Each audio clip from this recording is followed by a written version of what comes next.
I thought I was just gonna read through the packs real quickly, and there's a lot of cards in this pack that have a lot of reading. Yeah? Yeah.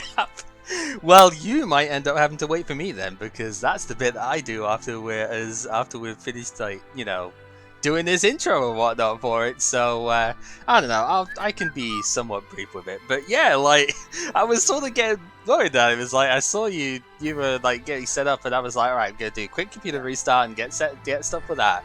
And now we're 20 minutes in, and I was like, where is he? You know? I mean, I just thought you were gonna take your time because when I started up, you were still not started up, and I just figured, I guess we'll read some cards while we're waiting. And then I got like halfway into it. I said, all right, we're gonna read the rest of these. We're gonna read the rest of these. And then I said, oh, Cal's ready. Okay, we're gonna read the rest of these. Read the rest of these. Read the rest of these. How long has it been? Shit. Yeah, I mean, I was going to ask again on the promo trade stuff if we do want to take a trade in after this, but I guess we can wait until after we're done with the set for that. Because it's, yeah, looking at exactly what rarity they should be counted as, considering a lot of them aren't actually secret rares. That's a little bit of an annoyance. But hey, yeah, Shining Data, so you've already seen all the cool stuff in this one. Why don't you tell us what are two of the cards you're looking after and looking out for in this one, then? Do I want to? I mean, spoilers. We already know what all the cards are in here at this point. Yeah, and it's not like I'm not going to be going over pretty much the same ones myself as well. So. I mean, I guess that's the point. Well, I really don't know if I still want to play with the Blackwing monsters, but Blackwing Breeze seems like a pretty solid one to try and go for. Yeah. I mean, Gust is alright as well, because if it's like you have no control, no cards, special summon it. But Black Breeze is like, if this card is added from your deck to your hand, you can special summon it. Just can't be used as synchro summon materials except for Blackwing. So yeah, so you have to use it. You have to use it with Armed Wing. Or if we had Armor Master, we could use that, but we don't. I don't even have Armed Wing right now, so I'd have to trade for that.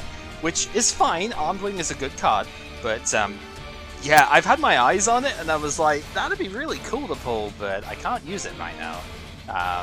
I have a couple of issues with Gust, but like it is a decent enough card.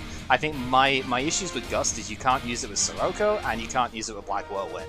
Because if you've got Whirlwind on the field, that's a card you control. So I was testing this out in some like potential future Blackwing builds, like test handing and stuff like that, and it's a lot harder to summon than you would think with its effect. It's a bit annoying that way, but it could still be a good card, good combat thing. Yeah, just keep it in hand in case you need to have it in hand later. Dread Dragon was a nice one I would like. Yeah, I looked at that a bit. Yeah, I looked at that because it's a level 2 tuner. The Trident Dragon, that card that I got before, that's like the big win condition type one, he's level 10. He only uses dragon monsters, but it uses 1+1. You know, like 1 tuner plus 1 or more non-tuners. So Dread Dragon with Blue Eyes would actually summon it, which is a thing that I have now. So like that would be cool. So yeah, I looked at that a little bit. Equally looked at the one just below it, Trust Guardian too, was one that I looked at. Because I have that Ancient Sacred Wyvern that specifically needs a light tuner monster, and is level 7. Yeah. Like, this actually works quite well with it, and its effect would work with Wyvern as well, because Wyvern will special summon itself back if it gets killed in battle, but it costs you 1,000 life points. Its power is based on the differential in life points, so it would be much better to have it just like not get destroyed in battle instead. And yeah, Trust Guardian actually seems like it'd be good for that. Pretty nice for that. The Synchro Magnet is pretty neat. Yeah, like that one's an extender, really, isn't it? Because if you Synchro summon a monster, you can special summon that card from the hand. So you're like, Synchro summon, Synchro summon again. We just need some more low-level non-tuner synchros to go with. Like you could, in theory, if you summoned Ally Justice Catastor, you could go Catastor, this thing comes out from hand, and then use those two to go into Stardust, theoretically. But yeah, I think we need a little bit more material for that first. But yeah, good extender card. Could you use Mushroom Man? No, we don't have Mushroom Man. Infernity look really good, but they're too high rarity, and I think they need a promo card. Infinity Archfiend, I think it is a promo. But like there's some really, really good Infinity cards in here. I know the secret rare Infinity barrier is like busted, but you need to have like so many of those. We're not going to be able to draft enough in a month, unfortunately. Yeah. Not in this pack here, not unless we get super lucky in the draft here. Which sometimes. If you're ever gonna build a water deck, I think Genex Undyne is actually kind of good. Getting any water you want from deck to graveyard to get the tuner out as well. Like that's not bad. Yeah. I noticed there's a light charmer finally. We had the fire, wind, water, and earth. We finally have our light charmer.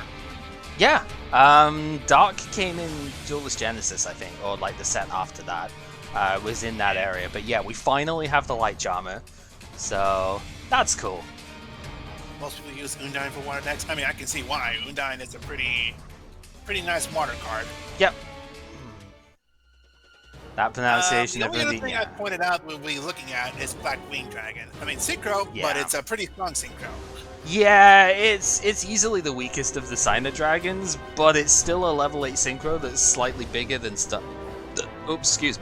that's slightly bigger than what Stardust is. So yeah, it wouldn't be bad for our format. It's just, yeah, it wouldn't be my top choice, but if I got it, I'd put it in the deck, right? Because it is usable. Yeah, cards with black feathers. Yes, that's like Allure of Darkness. In the reverse order, it's like Allure of Darkness for Blackwings. That would definitely be good. Yeah.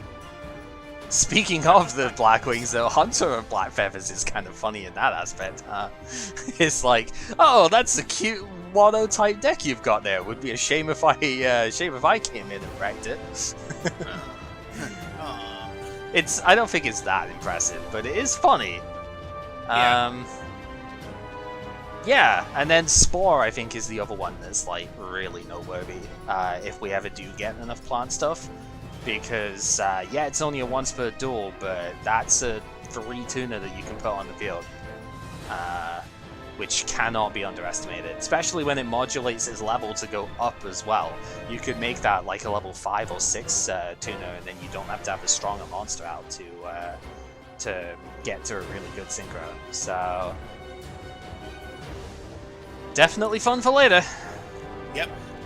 Genex Neutron is a pretty modern one for machine types. Yeah. Once per turn during the end phase, if this card is normal summon this turn, add 1 machine type tutor monster from your deck to your hand. Yeah, there's a few good ones that works with too. I forget, that's all the way up the top. It uses the Synchros actually. The Synchro's pretty good with it. Mm-hmm. Yeah, actually, it would be. That'd be neat.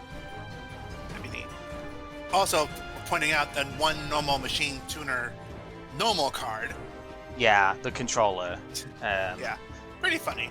I just think that's pretty funny. It is, but yeah, that's what you need with the other, like most of the other Gen X ones, or you need something that treats its name as that to summon the Synchros. We'll be getting more of those when we get to the pack after this one, because Hidden Arsenal 2's got a lot of Gen X Synchros in it, for better or for worse. Yeah, we're opening Hidden Arsenal 2, aren't we? Yeah. I changed the wheel up to make it a little bit better for the not mega pack parts of that as well this time around, so should be fun. Right, shall we get into it then? I don't see a reason why not. Alright, I still have a few more cards I'm going to talk about before I open the packs, but I pretty much already have my deck set. I need 2 copies of 1 common in here to make this deck fully work. I have a backup plan if I don't get it, but it's like I need 2 copies of 1 common in this set to make this deck work. And I really want this deck to work. I'm super excited for this. So I can imagine. So yeah, I'm gonna go ahead and mute up now, and we'll get into the game once we're done. Alrighty. Alright, so we don't reveal all of the secrets yet, but yeah, no, if he's gonna go ahead and look at the set beforehand, then yeah, Undine, I guess, is how it should be. Never how I've read it, so that's you know, I could change, but like, yeah. Yeah, no, if he's going to go over the set beforehand, then we can at least pick your brains and see a couple of the bits that we would like. Because, again, all of the cards he spoke on, with the exception, I think, of the Genex Neutron, were all ones that I was specifically going to point out anyway. So, you know, it's fine. But we do have some other good stuff in here, like X-Sabers get Bogart Knight, I think, is one of the best monsters that they've got. Because, yeah, this just special summons another body in play. You can actually use this with Air Balloon to get into a level 7 Synchro pretty easily. But they have other level tuners and stuff as well, so you can go into that other Synchros no problem. And it's 1900 level 4. Like, it's really actually very good. Yeah, you can't use it for any other type of Synchro monster, but X-Sabers have got at least 3, and all of them are at least passable, if not actually downright amazing. So, yeah, that's fine. Blackwings also do get Ghibli over here. I'm not super convinced on it, but I think it's probably better than any of the other weak Blackwings that we've seen so far. You can use this to block a direct attack. It's only 1600 defense, so it's kind of whatever. But it is 0 attack in the deck, so you can use Black Whirlwind to get this out after summoning Blizzard or like normal summon Gale or something.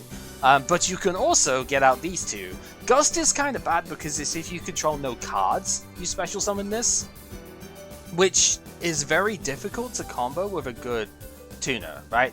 You would need a level 4 tuner to go into any level 6 monster. If you use Gale, then you can only go to level 5. Blackwings don't have a level 5 at the moment, so that's kind of bad. And it's anti-synergy with Black Whirlwind, which you'd use to search it out, and Sirocco, because Sirocco can only normal summon itself if you have no monsters.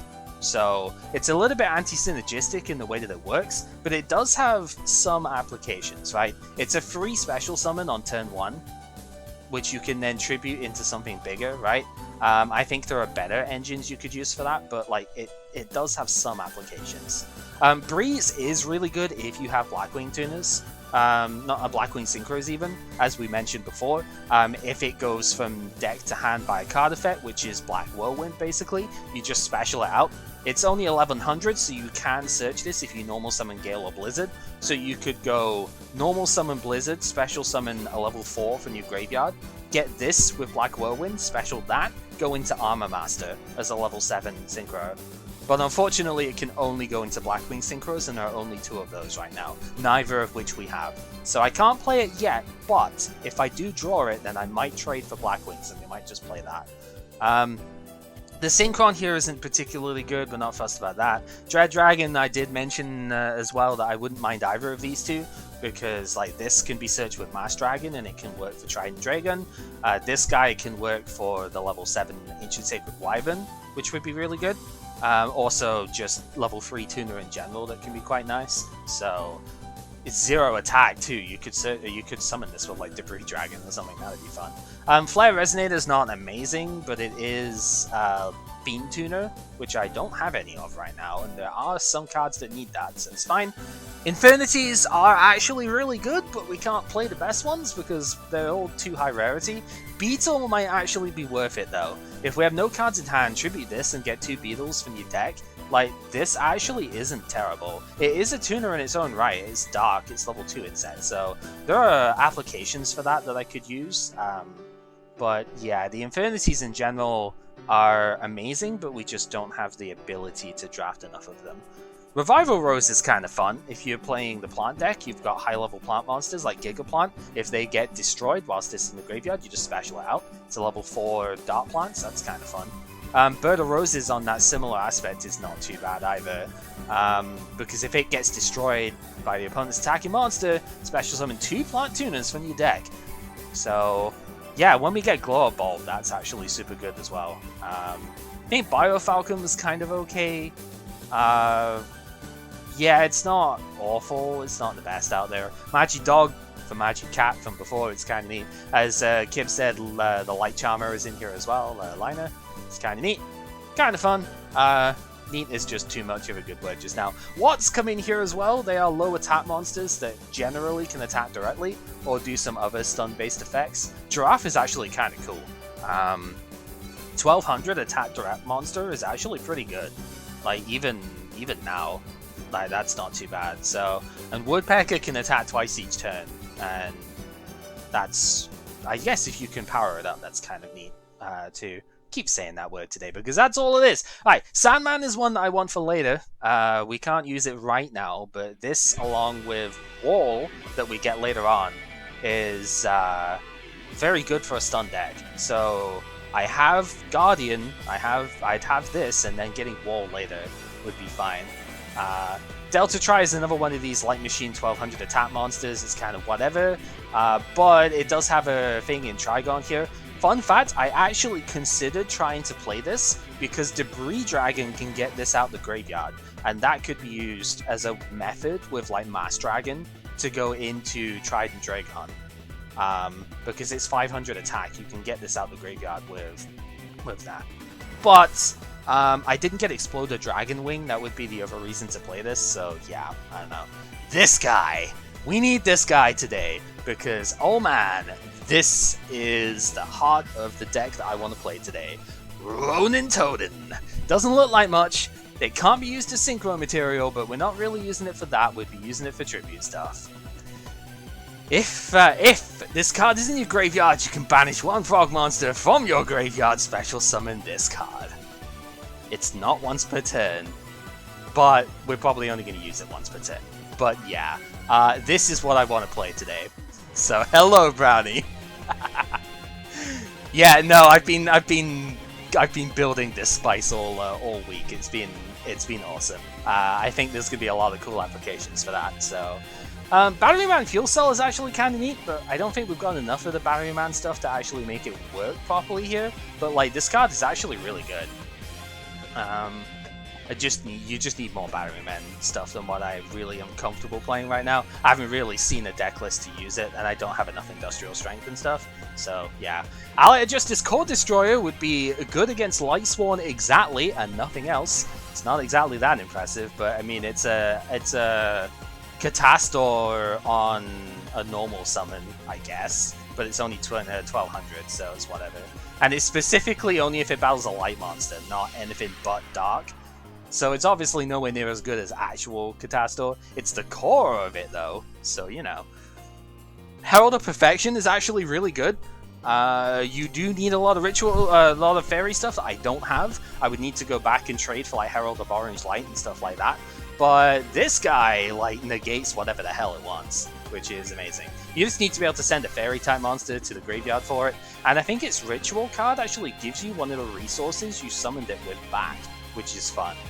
Otherwise, Synchro stuff like Chaos King Archfiend is neat, I suppose. It does need a Fiend type tuner, which I can't really play right now, but it inverts attack and defense of all the opponent's monsters whenever it attacks. That's fun. Infernity Doom Dragon is 3k, and we are only using Dark Tuners right now anyway, so that's pretty okay. No cards in hand, select one monster your opponent controls, destroy it, inflict damage equal to half the attack of that monster, but this thing can't attack in the same turn. That's kind of fine. It's mostly the fact if it's a 3k beta that's that you can synchro out the extra deck for like 2 monsters, which is pretty good. If you've got a lot of plant stuff, Splendid Rose is pretty alright. Banishing plants in the graveyard to halve the attack of one of your opponent's monsters. It's got the Gale effect on it, it's kind of fun. But you can also then halve its attack by banishing another plant monster from your graveyard to do a second attack with it, which is fun. Then Chaos Goddess is fine, but far too expensive to bring out. Like, 2 or more non-tuner dark monsters as well as that specific light tuner requirement. And then it's like, you banish a light to get a high-level dark out of the graveyard? Like, okay, maybe if it was 1 or more non-tuner darks, and you could use, like, I don't know, fucking Herald of Orange Light plus Brain Golem or something, or Summon Skull or something like that, to get this thing out, and then you could special the monster that you used as the dark here?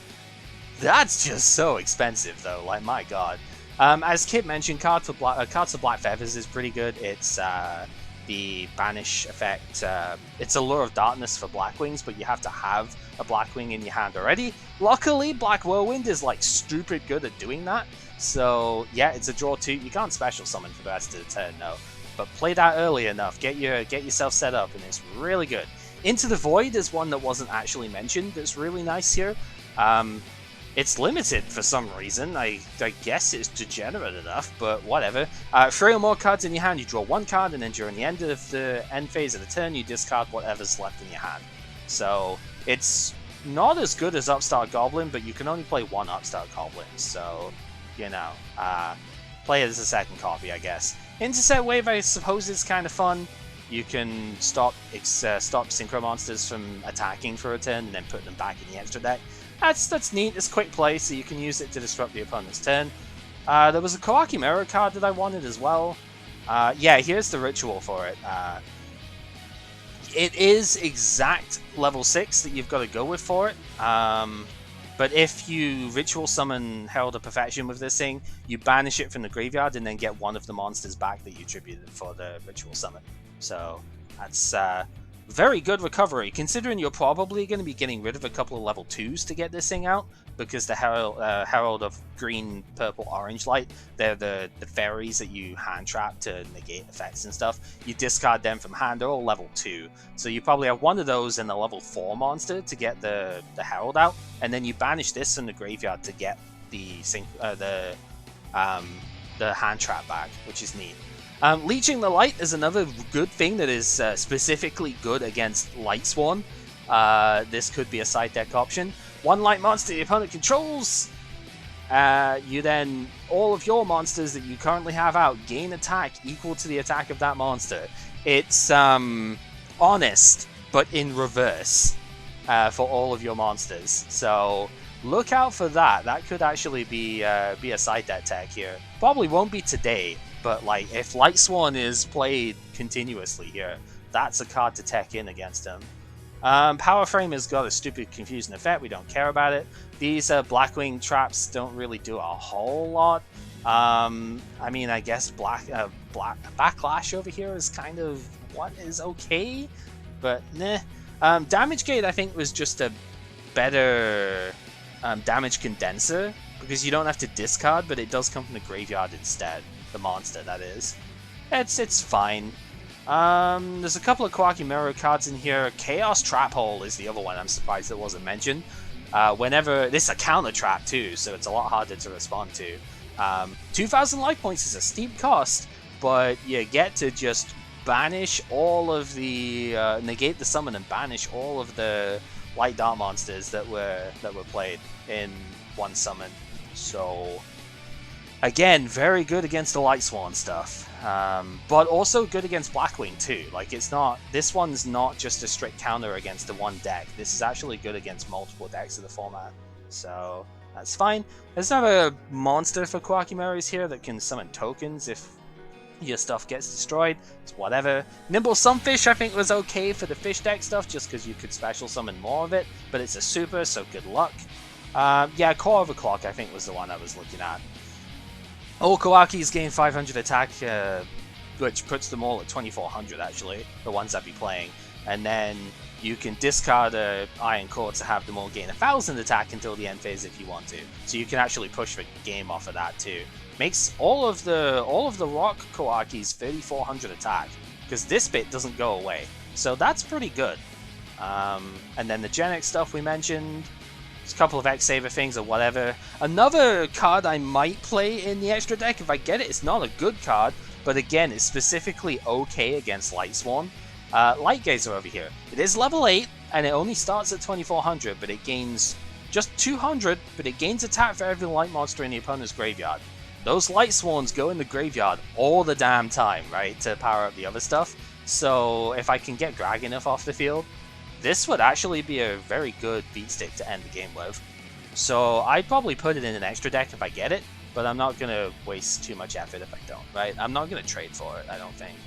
Unless there really isn't anything else in this set that I actually want to trade for, but we shall see. Let's go ahead and fire this up. 24 packs of the Shining Darkness. We just need 2 copies of our Toady Pal, and we are going to be good to go. Blam! Let's go. Alright, we start with Spore. That one's fine. Yeah, if this is in the graveyard, you banish one of a plant monster from the graveyard to special summon this thing, and it gets a level upgrade equal to whatever the light monster was. So not the light monster, the plant monster.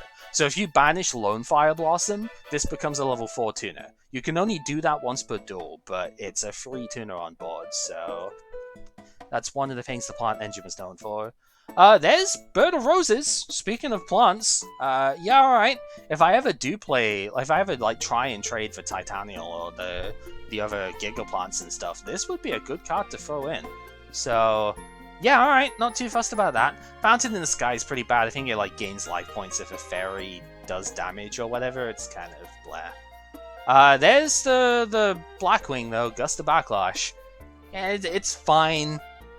I don't think it's really super important here, but it might be just about playable.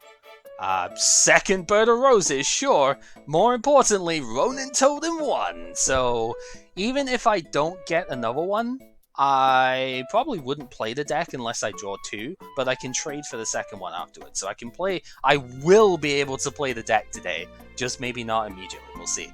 Sandman's also good. Keymouse is one I didn't mention. I think if this gets destroyed in battle or something, you get a level 3 or lower beast from your deck. Yeah. And it's a tuner in its own right. I think in one of the next sets coming up, there are a few monsters that specifically require beast-type tuner monsters. So there's like Keymouse, Slotcat, and I think there's a dog as well, but I don't know. Yeah, Cherry's pretty good too, right?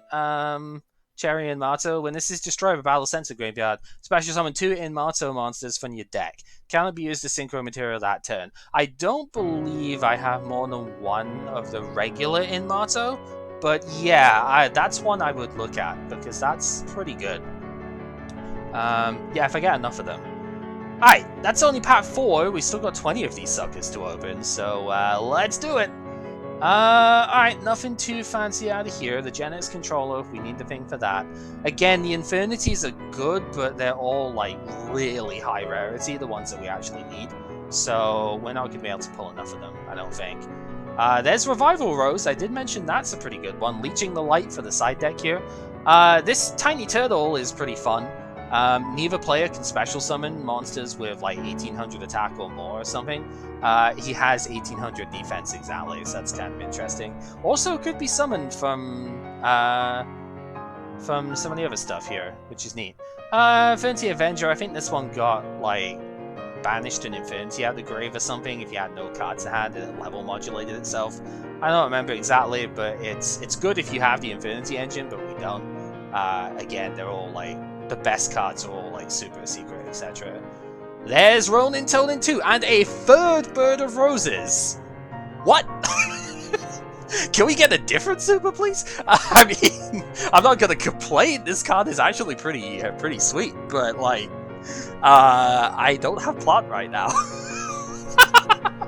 And with that, you leave. Fair enough, buddy. Fair enough. There we go. So yeah, 8 packs in. Two Ronin is what I need. I don't need a third one right now. Rick, how you doing, buddy? Chaos Trap Hole. That's good. We definitely want that for potential side deck options. Again, not for today's deck, but later in. Oh, is this how many months you've had the thing for?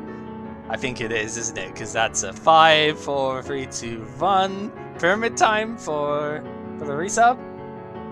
No, just even more of them. Yo, how's it going, buddy? Fuel Cell is pretty neat. Again, it's a fun card if we think that. 20! Yep. Thank you very much, my dude. Most appreciated. Blackwing Strafe is something I didn't mention as well. You like send one Blackwing from your hand to the graveyard, and then you just send one of your opponent's non-destruction removal. You send one of your opponent's defense position monsters to the grave. So that's kind of fun. It is a -1, but it doesn't destroy the defense position card. So there are applications for that. It's actually pretty rad. Alright, next up, we have another one of the Cherry guys. So yeah, if we ever want to play this plot stuff, we're getting the things built for it.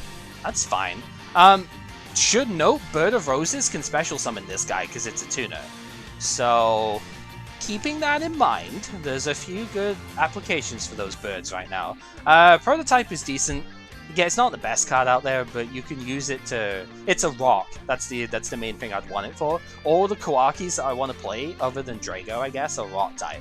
So having another rock to summon with stuff there is actually not bad. Alright, next up, Synchro. I don't remember what this does, which probably means it's not too good, right? Select one face of Synchro monster your opponent controls, remove it from play, then your opponent draws one card. Okay, if I was desperate, this is technically an out to Stardust Dragon, if I'm desperate. But I don't think I am that desperate to out Stardust. Yeah, it messed me up last round, but I don't think I am so desperate to out it that I would want to play -1 for it. Leeching the Light is fine, Undying is good. I don't think I'm too bothered about ejection. But it could be a tech, I could always leave it for that. It's another Revival Rose that could be good. Again, if we're going down this plant route at some point, I need to get more Gigaplant, and I need like Gigaplant, Titanial, and probably one more Lone Fire Blossom, because I think I've got 2. So we got a bit of work to do before I can do that. But like, if we're going to go down that route at some point, Revival Rose is a good one to have. There's a third Gust of Black Blast. Fair enough, I guess. Not really the Blackwing that I want to see out of here, if I'm going to see any of them, I will be honest. Which is why we're going to get 4 of them, okay. I don't remember if there are many rares I wanted in this set, but I definitely didn't want all of those. Okay, Batlash, it's whatever, it's like a worse Mirror Force. I think Black Thunder was a worse, I don't even remember what this is. I know it's burn damage. Yeah, no, it's like a worse, Secret Barrel, I guess, is the thing for it. So, don't care about that card. Let's keep on trucking on. Third Revival Rose. Okay, so we have all the Rose and all the Bird of Rose. So, okay.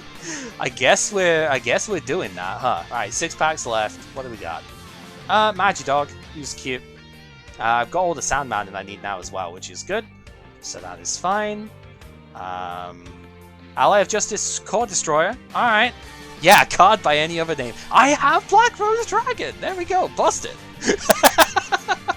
There we go, I've got all the... I don't have Mark of the Rose, but I've got, like, a lot of the Rose stuff, right? There's a 5th Gust of Backlash. Alright, Chaos Trap Hole is good, though. Yeah, it's expensive, but it is more or less a definite out to a strong light or dark monster. This Koa'ki Meiru Shield, what does this one do again? Monster declares an attack if you have 2 or more Iron Core in your graveyard. Ick. Destroy... Oh, it's a Mirror Force if you... No, that's not very good. Yeah. Not, breaking a bit at the end of the high pitches. It's probably a microphone thing. Pyramid of Wonders doesn't really do anything. That is fine. Last pack here. Anything good? Ronin Toad number 3. There's a Dread Dragon, actually. I didn't get any of those beforehand. That's the rare out of ones in. Alright, you know what? That's fine. Add to collection. This wasn't a particularly great draft, I will be honest. We didn't get a lot of, like, much of anything, really, in terms of the holos, but it got all of the core stuff that I needed. It got the Ronins, it got Chaos Trap, it got a couple Leech in the Lights, it got Bird of Roses. Yeah, it pretty much got what I needed, it just didn't go beyond that, right? There was no Synchro that I could play here. This Bird of Roses over here. Didn't get a single Ultra, actually, but, like, I got what I needed to. So I'm not complaining about this draft at all, even if it sounds like it. It's just, like, it could have been better, but it also could have been a lot worse. Right, I got the Ronin that I need. I actually only got 2 Chaos Trap Hole. That's unfortunate. I might actually trade for that at the end of the run. I don't know. It's hard because I kind of want to trade for this guy, right? I need to see how many of the other Inmata that I got. But, yeah, I don't know. It's a weird one. Only 2 Genex Controller as well. That's kind of unusual. You only play 1, so I guess it's fine, but, like, still. It's kind of weird. Yeah, so there's nothing particularly hype, but the deck that I want to play is playable, and that's what matters. Did get the playset of Sandman, that's the main thing here. I got one prototype, which is fine. I don't think it's like the most important card. Did get a playset of Leeching the Light. It's not going to be needed for today's deck, but if Lightsworn is going to be continued on for the next like however many sets or whatever, this is definitely a card that I would tech in the side. If I'm playing a good enough Swarm strategy that doesn't rely on 100 attack point monsters.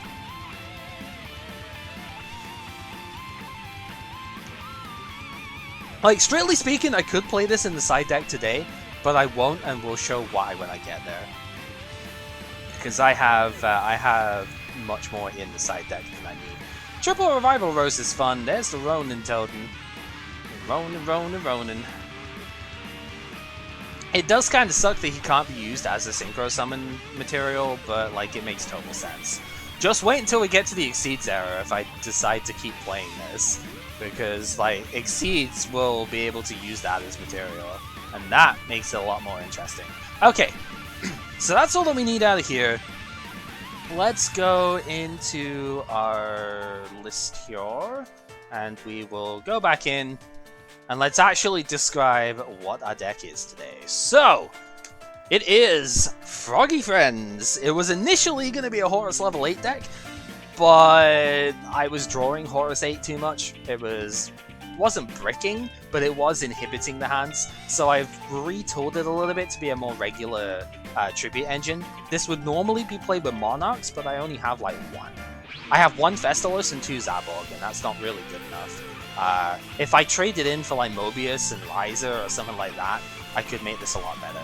But yeah, and you can see what's lurking in this side deck over here. We'll get to that in a sec.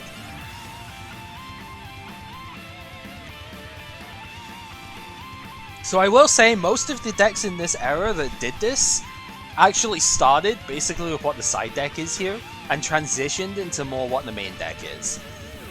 And that is to say they transitioned from an FTK engine into a more fair deck because people would side in all of that anti-FTK stuff. Kib isn't going to have any anti-FTK stuff because A, he won't know this deck exists, and B, being in a draft, I think he has like all of about 1 or 2 cards that could anti this. Hain Water being like the only one as a one-of that he has, and I don't see that coming in. So, you know, that's fine. But let's go over what we've got here. So the main idea of this deck is that you have Swap Frog over here. You can special summon this thing by discarding a water monster from your hand, and then once you do that, you mill a level 2 or lower Aqua monster from the deck to the graveyard. The card that you mill is Ronin Totem, because Ronin Totem lets you banish a frog monster from your graveyard to special summon it as a not once per turn, by the way. Banish a frog from the graveyard to special summon it to the field. This then gets used for tribute fodder for the various tribute monsters that we have here. Although realistically, it's mostly 3. It's Brain Golem, which is 2500 attack, so summon skull stats, but actually has an effect. It's anti-light, but that's kind of only secondary as to why I'm playing it. It's more the fact that it actually has an effect. And it's not like Zaborg or something. I initially had Horus 6 in here, but I think the 2500 attack is a little bit more impactful here, so we're going to stick with it that way. But it does negate light monster effects whilst they're face up, so that's kind of useful, obviously. And if it destroys a light monster in battle, you can get 1 extra attack for the turn. So that's one tribute. Fostersaurus is in here because it's Mobius that I don't have Mobius. It's water, it's level 6, it's 2600 attack. Is a beefy boy. So this actually runs over Stardust, which is the main reason for it. I could max out on this card, I have like 4 copies of it, but it doesn't have an effect. So mostly this is there as just like the big butt that I can summon off of these 1 tributes. Frogs actually do facilitate 2 tribute monsters as well, but I don't really have any good ones. I initially was trying to play Ice Queen in here, and then we realized, oh yeah, there's no spellcasters in here, so I can't get the spell back for it. So there's not really any point in playing Ice Queen. I don't have like White Knight Dragon or anything like that I can summon, which would have been much better, but you know. It is what it is. And then the other ones, of course, we've got a Death Frog in here. This actually gets surged in the middle of the Frog loop as well, which we'll go into in a sec. But it's also a level 5 that could go into better Synchro plays. Yeah, it's not super strong by itself, but I need it in the main deck because I don't have space in the side to smoke screen into it. And I need 2 of these in the main deck for the smoke screen thing. And then Dark Dust Spirit. Underrated card. I probably should have been playing this at least once or twice before now. It's a spirit monster, so it goes back to the hand at the end of the turn, but that just means it can't get snatch stealed or something like that, so you know, pluses and minuses. It destroys every other face-up monster when it's normal summon. So you tribute you tribute like Ronin Toad to get this thing out, destroys all of his face-up monsters, you attack with this, you summon the Ronin as defense for next turn, and then you bring this back to hand. And it's as if nothing's happened. So yeah, you can just keep summoning this, keep blowing up the monsters in play, and it's pretty hard to out, to be honest, being the spirit monster. Does leave me a little bit lower in the defense aspect, but we're fine with that. The main reason all of this works, the other effect of Swap Frog, by the way, you actually return this thing to the hand to get an extra normal summon of a frog monster for the turn. You can just return, it doesn't have to be this thing, it's just one monster you control, but like you can return this to the hand, you don't even have to normal summon another frog monster just to get it back to hand to use with the other monsters in this deck later on.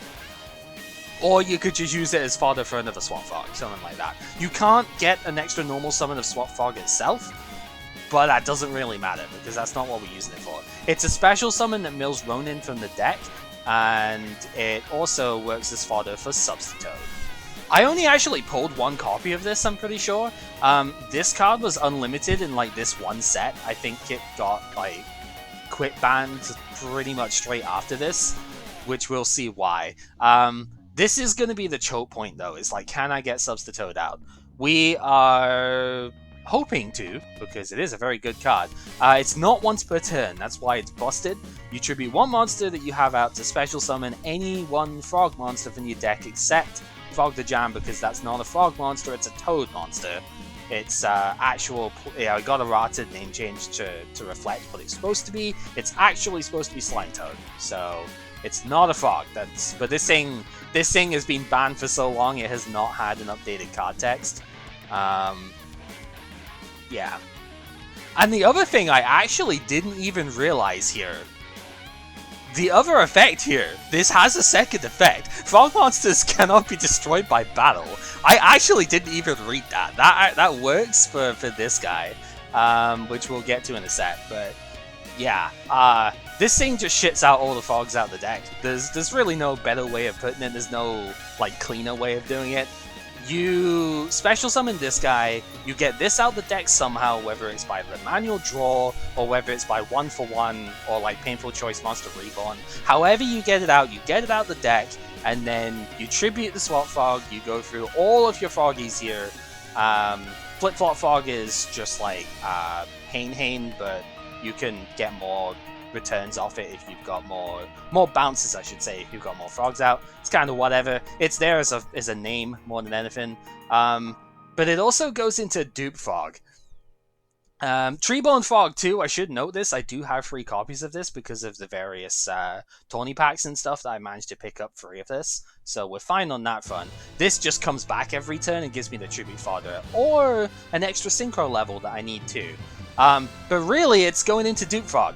Is the main thing here. So we don't care about the name changing of these cards because we're not going to run Des Croaking because it's a brick that doesn't do shit really. But what we care about is the 2 other effects here. Monsters your opponent controls cannot target monsters for attacks except this one. I didn't actually realize Substitute blocks your monsters and your frogs from being destroyed in battle. This thing is the only thing the opponent can target whilst it's face up on the field. So 2 points. If you've got 2 of these on the field, their effects are both individual, the opponent can't attack, because they can't target both of these for 1 attack, and that's what they'd have to do. Even if they can attack multiple monsters with the same card, that's still 1 battle at a time. They can't hit both at the same time. So it's kind of like Marauding Captain that way, if you've ever seen that loop. But if this is in play alongside Substitute, The opponent can't destroy your monster in battle. That's kind of disgusting, actually. I didn't realize that. Also, if this thing gets, or when this thing gets sent from field to graveyard, you can take any other frog monster from your deck or graveyard and add it to your hand. This does miss timing, so when you tribute this during the frog substitute loop, it isn't actually going to get you another card to hand, but that's not really relevant. The point is to dump as many of these in the grave as possible, so that you can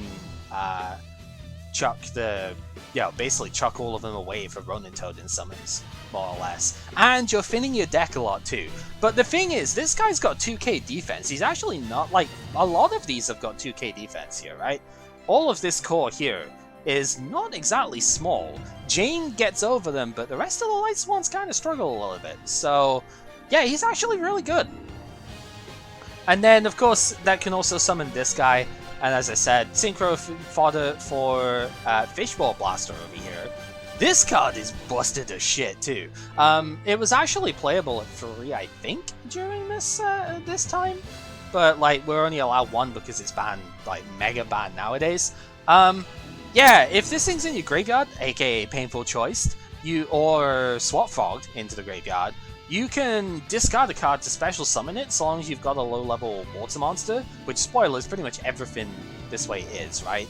And then, yeah, the materials that you use for Synchro summons have to be water, but that's fine, because you're special summoning some pretty good things with this, and it can keep coming back. So long as you can discard cards out your hand, this thing just keeps on returning. It's ridiculous, to be honest. So then the other monsters here, I do have 1 Mother Grizzly. I wish I could fit 2 in here, but I don't really have the space. I need to have an exact side deck exact card set to side swap into here. So can't really fit more than 1 in. This is a way of getting Substitute out of the deck, that is the idea. But yeah, unfortunate. This would be a second Substitute if I was allowed to play it, but I'm not. And then the other monsters, the tuners that we got here, Debris Dragon is actually kind of good in this deck, because if you notice, the main cards we've got, right? We've got Flip Flop Frog, we've got Dupe Frog. This thing doesn't really matter, because it's the same as like Treeborn Frog over here, essentially, because Debris Dragon negates the effect of the monster, so this wouldn't actually work. But Debris Dragon can special summon a level 2 or a level 1 monster out of the graveyard. If I summon a level 2, I can sync this into a level 6 dragon, which is Iron Chain, right? If I have a Treeborn Frog from doing the Frog Loop the previous turn, I can go into a level 7 dragon, which would be the Black Rose or Ancient Fairy Dragon. So I have some decent options to go into from the stuff there. So that's pretty rad. If I have another Frog that I can play, I can actually go into Stardust with Debris Dragon. So definitely helps out. It's another way of getting a decent monster on board. And then the other play is Quick Draw Synchron. I initially had like other tribute monsters here, but Quick Draw makes so much sense in this deck. You can special it by discarding a card from your hand, so you could discard Ronin Toadin or any of the fun stuff that way. It can only be used for Synchron monsters, but I have 4 of them that I can play. Technically I've got 5, but I can't play Junk Warrior because this is already level 5. But if I have Treeborn Frog in play, then I can Quick Draw into Drill Warrior, which is surprisingly good actually. I underestimated this card from last time. Or I can go into, where is he, Turbo Warrior, who is not affected by any effects of level 6 or lower monsters, so that's pretty rad. Also can get over Stardust Dragon by halving its attack power, so that's fun. If I can go into level 7, I have Nitro Warrior, which can get up to 3800 attack. That's kind of gross. And if I have enough monsters to get a level 8 out, say Treeborn plus, I don't know, Dupe Frog or something, I can actually go into Road Warrior, who doesn't do anything special in this deck, but he's a 3k beat stick, which we don't really have much that naturally gets over that. So, good card. Definitely very good to keep around. So, I'm gonna have some fun with that. So that's all the monsters. The traps are very specific, just the best removal stuff here. I really don't want to play many traps because Treeborn doesn't work with them, but these are too good not to play. We'll be siding these out in game 2 if I go down that route. But let's go over what the spells we've got here. So, we've got the usual, we've got Dark Hole Regeki. Spoilers, they will also get sided out. We've got the usual draw stuff, Pot of Greed, Painful Choice, Graceful Charity. Heavy Storm is kind of needed so that I don't get wrecked by like one particular back row if I go for a big play. And then we've got Premature Burial is coming back in here, because if I'm going to discard Substitute at some point, Prem is another way to get it back, so that obviously helps. And then Triple Creature Swap. I went back and forth a little bit over what to play in this final slot here, and I am getting a 100 attack monster back every single turn. I can steal his dude. He gets the choice if there's multiple monsters out, which is okay, it's not amazing, but like, I can just steal his guy by using Creature Swap. And this is a permanent steal, so he's gonna have to deal with it next turn too. So this is almost a cathartic how does it feel moment, right? Considering how often we've been getting wrecked by Snatch, Steal, Change Your Heart, and Brain Control in the same bloody deck. This is almost a way around that, right? This is a way of going, hey, I'm going to keep summoning this weak dude, or keep summoning Ronin, and I'm going to just swap it with whatever you've got. Have at it, you know? So, yeah, that's pretty much the way around it. Even if I don't have the combo in play, if I've got a creature swap, I can still just like Treeborn or Ronin and creature swap it out, right? So, you know, that's fine. And then we get into the side deck.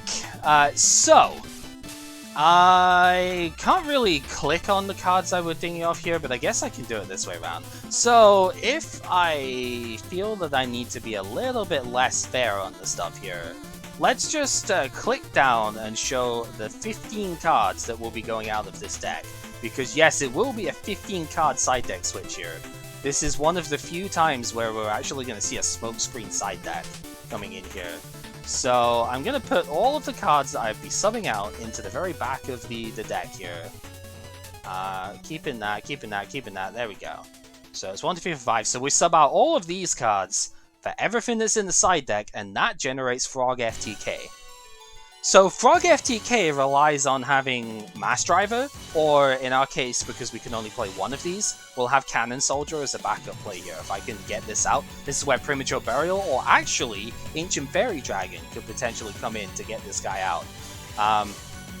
These cards are both not once per turn. They tribute one monster on your side of the field. Mass Driver does 400 burn damage per monster that you tribute. Cannon Soldier does 500, but it also takes like another summon. So, a bit harder to get out.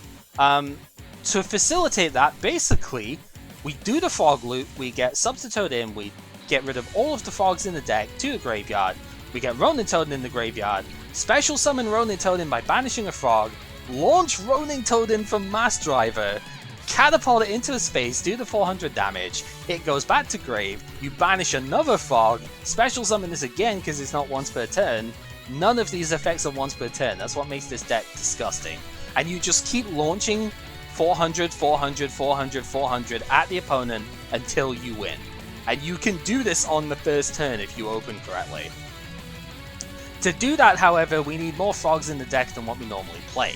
I only play the 13 Frogs in the main deck here, because like these are not Frogs, they are Toads, obviously. So we need a few more Frogs, because you need 20 monsters summoned in order to get Mass Driver to work.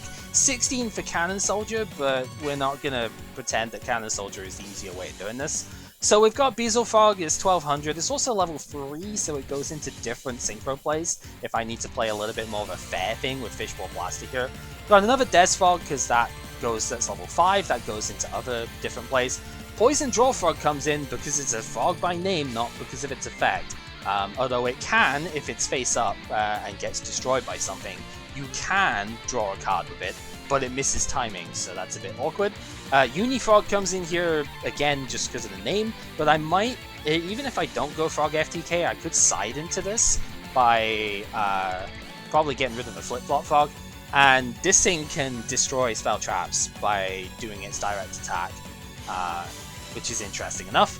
And then we've got 2 Hand Collapse, and normal decks will play 3 from this era, but we have Graceful Charity, Pot of Greed, and Painful Choice, so we don't need to play 3 of this. Graceful Charity replaces that, and then Painful Choice replaces the card destruction you would normally see otherwise.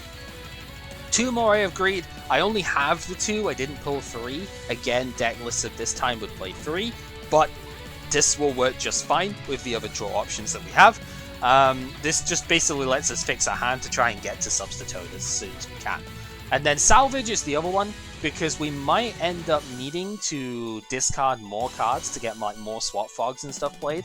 So Salvage lets us get those water monsters back into hand, and we can do what we need to from there. Salvage plus Moray of Greed is basically just a draw free for 2 cards, like kind of like Graceful Charity, because you salvage, you pick up the 2 monsters, you Moray, shuffle them back into deck, draw your 3 cards, and then they're frogs that you've put back, so Substitute can still bring them back out.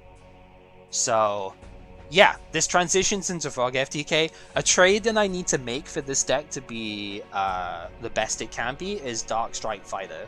Because if I can go into level 7 Synchros, Dark Strike Fighter would be another way to FTK with this deck.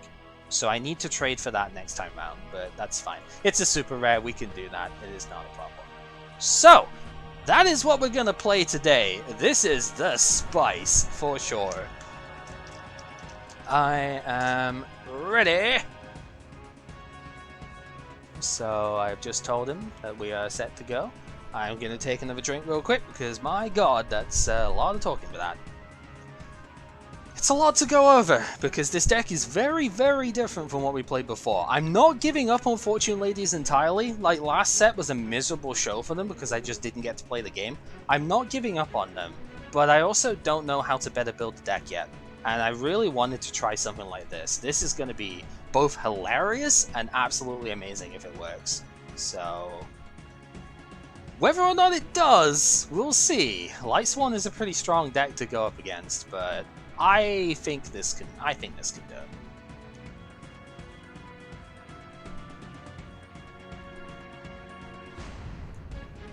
I have some really good versatility in my extra deck as well to go into. With Quick Draw Synchron and Treeborn Frog, Drill Warrior is actually a really good card. Like, it's 2400 attack, you can make it a 1200 attack monster so it can attack directly that turn, and then afterwards discard a card from your hand to Interdimensional Mana Transporter this, keeps it off the field so he can't steal it and use it for his own stuff, and also ends up giving me a card back afterwards too.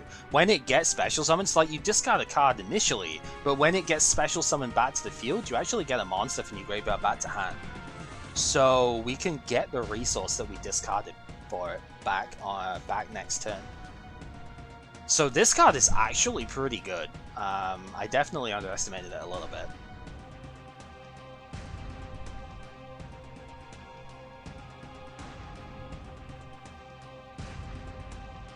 But yeah, this deck is absolutely spicy though. It's a little bit hampered by the fact that we're only allowed to play 1 Substitute, but I think we'll live with that. It makes it a little bit less consistent than it would have been back in the past, but it's still not that inconsistent. And I think there's enough other tricks in here with Debris Dragon, with Quick Draw Synchron, and with Dark Dust Spirit that we should be able to pull out on that, pull out a win with that sort of thing. Not to mention triple creature swap. It's been a while since we've seen creature swap, to be honest, but it definitely makes sense in this deck.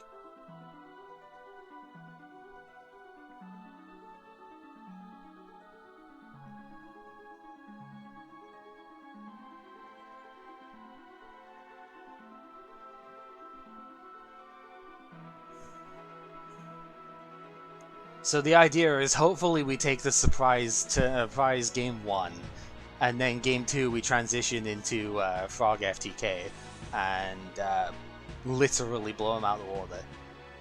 That would be the dream.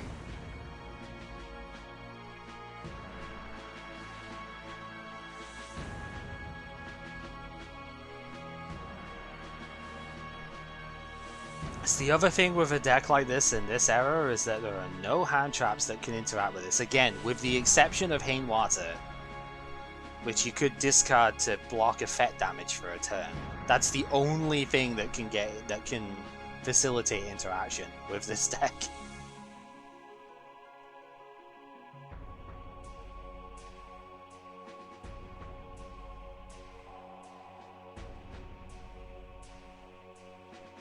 If it pops off on turn 1, which it can. I have drawn test hands with this and it actually has pulled off the FTK.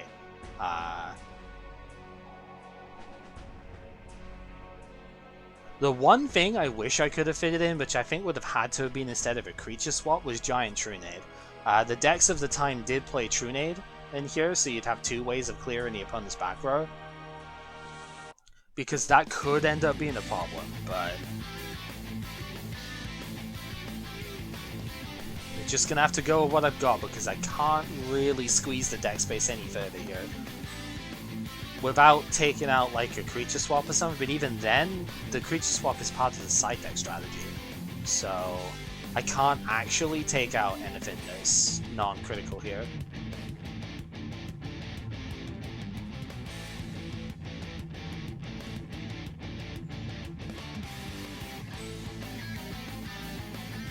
In theory, I could play 1 less frog because I played 21 frogs in total, I think.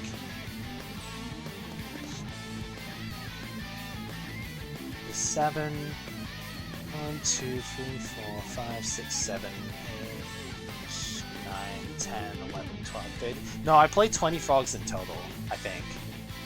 Right? 1, 2, 3, 4, 5, 6, 7, 8, 9, 10, 11, 12, 13. Yeah, I played 20 total frogs, which is like the minimum that you need. So it is a little bit sketchy. But it should be fine. The other way this gets disrupted is DD Crow. Like, if he played DD Crow, I think in the Blackwings, I'm pretty sure DD Crow was not a card that was played in the Light Swan side deck or anything. So, because DD Crow on Ronin Totem could be a bit of an issue, but you need to have 2 DD Crows to make it actually, like, you need to open 2 DD Crow in order to shut it down, which I just don't think is going to happen. I pulled 3, but I only need 2.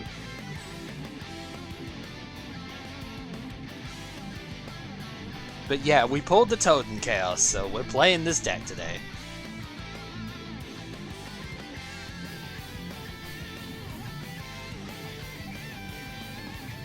In fact, my general pulls were mostly good. I only pulled 2 Chaos Trap Hole, which is a little bit unfortunate, but like, not the end of the world. That card is expensive to cast, right? 2k is a lot of life points to pay, so like, I'm okay with only having 2. I did pull a playset of Leeching the Light, so if I wasn't siding into FTK here, I would probably have triple Leeching the Light in my side deck. But that's fine.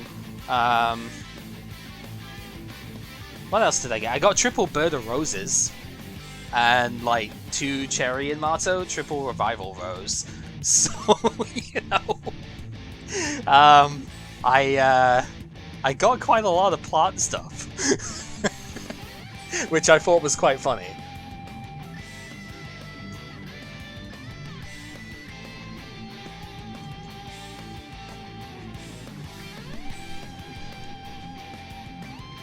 Oh no, the kitties woke up. Bird of Roses is pretty sweet though, I'm not gonna lie. I didn't get the plant synchro monster in here, but do keep in mind I have Queen of Thorns, so I already have a plant synchro that I can go into. It was like Splendid Rose or something that was in this set. It's like, whatever. But I had Queen of Thorns is legit pretty good. What else was there? There was like 1 card I think I didn't get a full set of that I wanted that wasn't Chaos Trap Hole. Let me scroll back through because we got a bit of time. Oh, I did get the triple Koa'ki Meiru Sandman. So I have the triple Guardian, the triple Sandman. A couple of sets time we'll get Wall, so I could potentially build that kind of deck later. I got 1 prototype, which is fine. I mean, it's an additional rock basically. I got like 5 copies of the Gust of Back Blast Blackwing, which is terrible. I didn't get any Breeze, but I also don't have a Blackwing Synchro to summon right now, so it's kind of whatever. 1 ally of Justice Core Destroyer, specifically good against Light Swan. And not really that good, but you know. Yeah, like 2 copies of the Cherry in Marto. I need to actually see if I have how many of the regular in Marto I have. I don't even know where I put that in my folders at this point, or my boxes. Oh, in Marto. I only have 1 copy of it. Ah, that's a shame. Because the Cherry one lets, if it gets destroyed in battle, you can special summon like 2 other in Marto cards from your deck or something, I think it was. Deck or graveyard. I only have 1 copy of the regular one though, and that's the only other one there is, so... that would probably be a bit of a stretch to trade for. Also, it can't be used, they can't be used as synchros this turn, that's fine, it doesn't matter. Yeah, when this card is destroyed by battle, sent to graveyard, you can special summon up to 2 in-Marto monsters from your deck. They cannot be used as synchro material this turn. It's a level 2 tuner itself, like Bird of Roses can summon this card, that's the idea. Like, Bird of Roses gets killed in battle, you get 2 plant tuners with like 1,000 attack or less or something from the deck. I think. I'll go, again, double check my stuff here. I know we're on the screen that doesn't show the stuff, but it's fine. Oh no, it's just any 2 plant type tuners. It doesn't even matter what their stats are. Okay. So yeah, the idea, Cherry in Marto is a plant tuner. So it's like, Bird of Roses can get in Marto, it can get stuff like Copy Plant, I suppose, it can get Spore, and hopefully Glow Up Bulb if we somehow pull that.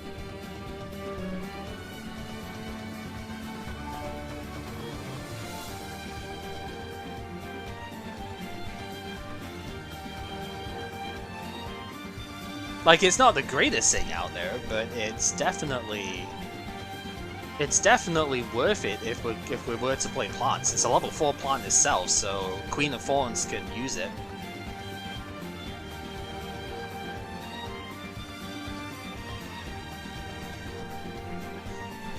It's funny that I got 3 of it, and I didn't really get any other hollows to speak of. I think I got like one. It was one Synchro trap card or something. Yeah, that's what I was thinking. If we end up managing to play like Plant Synchro, it's not a bad card. Yeah, the only other holo I got was Synchro Ejection, which what was it? It like banishes. Yeah, banishes. It targets and banishes one of your opponent's Synchro monsters, and then they get to draw a card. As a trap card, it's pretty bad. It is non-destruction removal, so it does get around Stardust, but I don't think I'm that desperate to out Stardust that I would want to play this, right? Yeah, I don't have Compulse in multiples, but I don't think I'm desperate enough that I would actually want to play a card like Synchro Ejection. So yeah, I really didn't get holos in this set at all. It was just triple Bird of Rose and 1 Synchro Ejection. That was all I got. But this set was defined more by its commons and a couple of the rares. So I did get 1 Dread Dragon. It's a level 2 Dragon Tuner that you can get with Mass Dragon. And also actually gets low-level dragons out the deck if it gets destroyed by battle. The only reason that's really significant is because Trident Dragon actually is a 1+1 monster. It's not a 1+2. So it's like 1 Dragon Tuner plus 1 more non-tuner dragons. So like technically that plus Blue Eyes would be a way of getting into Trident Dragon. And it also is searchable, right? So that's always one thing.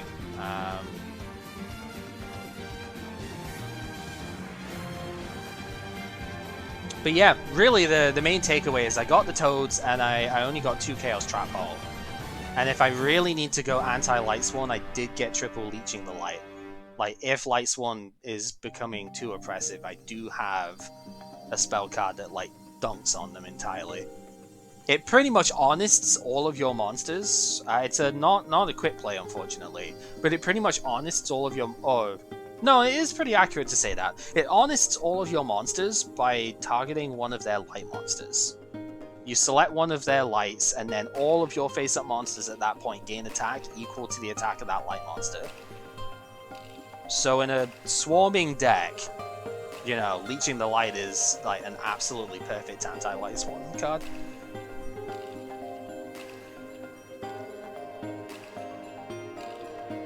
Which in theory works here, but A, the monsters are all kind of dinky, so I don't really want to trust that. But B, if I need to smokescreen into the FTK, that's kind of the idea here. I don't have the space to put Leeching the Light in this deck. Gibbs on a big old wait time here. He must have pulled something very interesting out of this set then. Funnily enough, I know it's not a good card in general, or like really at all, but funnily enough, one card I actually was a little bit sad not to pull as a super rare was this one. Again, it's not a good card, but it's specifically okay against Lightsworn, because they keep dumping themselves in the graveyard, right? So, like, we don't have, other than Stardust, we really don't have level 8 Synchros to go into. Road Synchron, obviously, if I'm playing Quick Draw, but, like, you know, as a general, level 8 is just, like, not possible for us to really do much with right now. This isn't a great card in most circumstances, but it would have been really good against a Lightsworn deck. So, having it as an option would have been fine, right? Yeah, Macro is something that I have considered, but it being at 1 is painful. Plus, it just like destroys this deck, right? I know there are ways that I can play Macro to do stuff.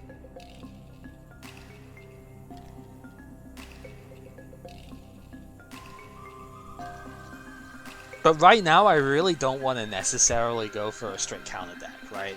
I want to be playing something which is fun, but also doesn't like get completely wrecked, I suppose, is the way forward, if I'm thinking on it. Like, it's I don't know exactly what I'm trying to say, but I want to play something fun. I don't want to just play, you know, oh, directly counter the one deck, because he might not even play the deck then.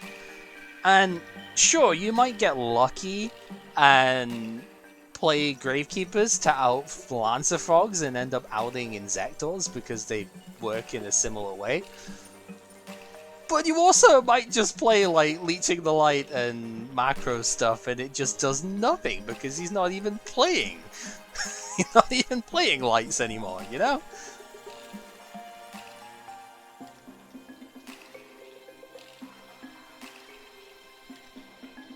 You could like play Consecrated Light to out the Blackwing deck and then it's just not even played, right?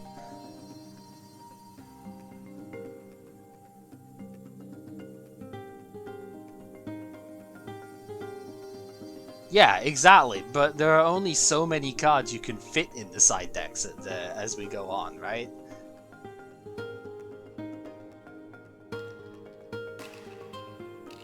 But I feel like Macro and DeFi are something that you at least have to build around, right? Not necessarily a full deck, but they are something you have to build with in mind. And yeah, I feel like that might be getting a bit too specific for a bit. Although having said that, I side decked 2 Sirocco when Blackwing was being played like 3 games in a row, so who am I to judge, right?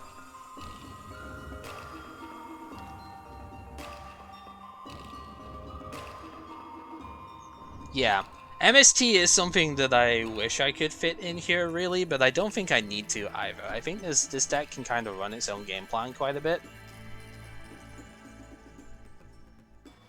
I did consider swapping out a Flip-Frog for a Unifrog to go with that, but then I was like, Unifrog's not that impressive, really. Also, fun thing I found out when reading the deck stuff for people today, I didn't realize this stops your frog monsters getting destroyed in battle. So if you end on Dupe Frog, they actually can't kill your stuff. Alright, I can't click that microphone to unmute. Meow. How you doing? Yeah, okay. I clicked the one that was next to my name in the Discord bit, not the one that's at the bottom, right? But the one that's like next to me in the on-air channel bit, and I was like, oh, that just brings up my profile. That doesn't do the thing. So somebody was building for a little bit. I wonder if you pulled some good stuff here. I have ideas. Yeah. Like, I have ideas for a couple of decks, actually, so... I have no idea how this one is going to work, but we're going to see. This might be another one of those that we end up having to play some games like midweek and stuff. Oh, I'd say midweek. We're already midweek, but like in between the rounds and stuff. Yeah. Especially after we get the Hidden Arsenal one for next time, right? Yeah. Sound's gone. Wow. Oh, Just no. in time for me to start the match. Ha! Wow. That's pretty funny, actually. That's actually pretty funny. Can't hear. Yep. Can't hear music. Can't hear count. All right. Restarting the stream here. Well, at least it happened before the duel started. Yeah. Oh, dude, I am so excited for this game. I don't know what to expect of this one. You can't begin to imagine the horrors lurking in my deck. In the shining darkness, that is. Yep. It's the perfect set to bring out this sort of one.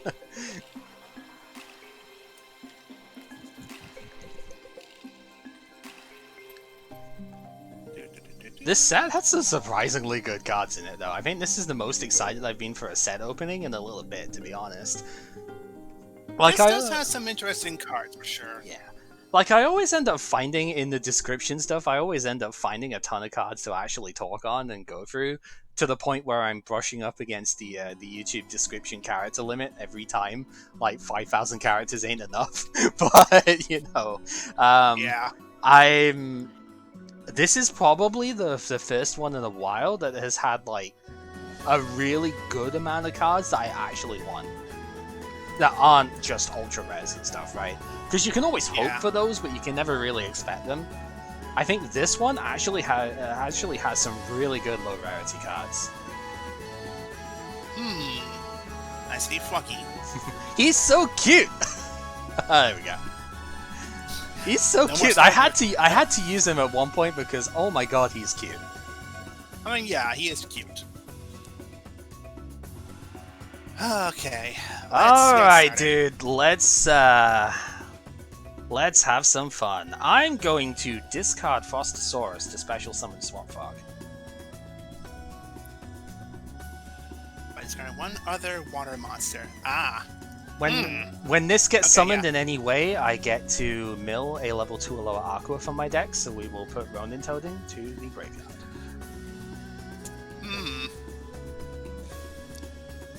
I'm going to activate his effect to bring him back to hand,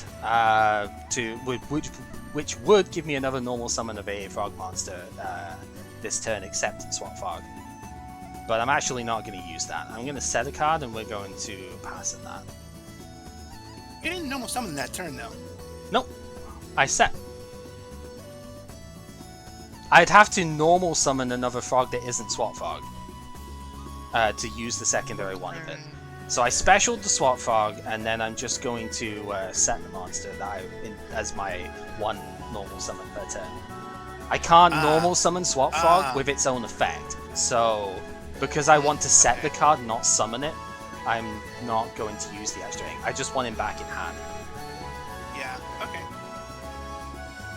Well, I'm going to do a good old T-pose. Okay. Alright, anything, by the way? Nope. Okay, we are going to normal summon swap. Yep. We're going to use his effect to mill Treeborn Fog to my graveyard.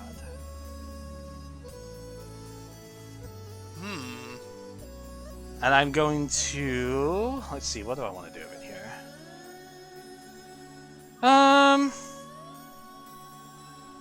Yeah, you know what? I'm going to go ahead and fight this thing. Oh my god! Are you serious? You don't get to draw because he wasn't face up? Because he was destroyed by battle, yeah, and he was face up. Oh shit! Oh no! Oh, that was unexpected. Uh-oh. Me too, I'm gonna put this thing back in hand and you are good to go. Oh no. You are gonna be amazed with this play now. Oh no, okay. Oh, it's the wetlands version. Oh boy. Okay. Yep. Yep. All right. Wetlands, normal summon submarine frog.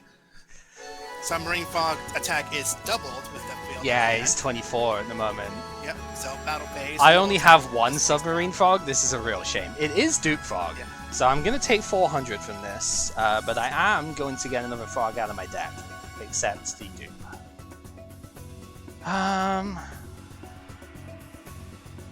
So you're playing the wetlands version of this. That's really cool. Okay, I guess with that. Now, in this case, it works both ways. Yeah, it does. That's funny. Okay, I guess from this, I'm going to just get another Swamp Frog to hand. Swamp Frog. Alright then, Link 2, I'm gonna set another one, and I'll end turn. Alright. Standby phase? I mean, are we okay so far? Yeah, no, they're good. Alright, standby phase. Frog! Standby phase, I get Treeborn Frog back. Yeah, get Treeborn back on the field, because it's, yep. Froggy! Alright, we good? Obligatory big convergence, yep, alright. Alright, creature swap. Interesting. You're not the only one who gets to steal cards around here, dude. I can't allow that, though. Oh, okay. So, I did discard one spell. Oh, wow. Okay, that's actually pretty interesting. Alright, Monster Reborn. Can't activate that either. Are you fucking serious? Yo, what the hell? Okay. What the fuck just happened there? Alright,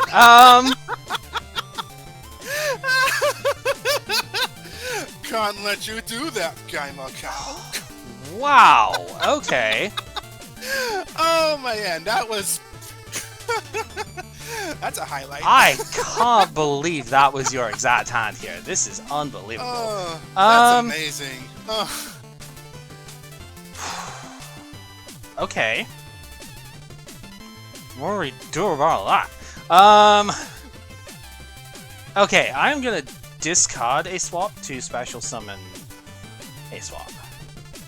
Discard swap, summon swap. So we are going to mill out of deck.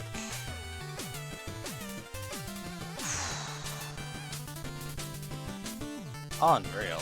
Okay. Amazing.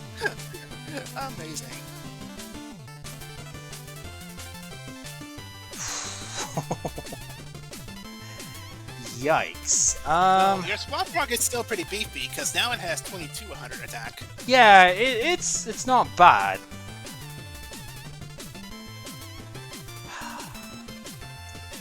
Double Curse Seal, man. What the hell? Those weren't the cards I was expecting to stop you activating, but that's pretty amazing. Alright, well I guess we're gonna put another Ronin down.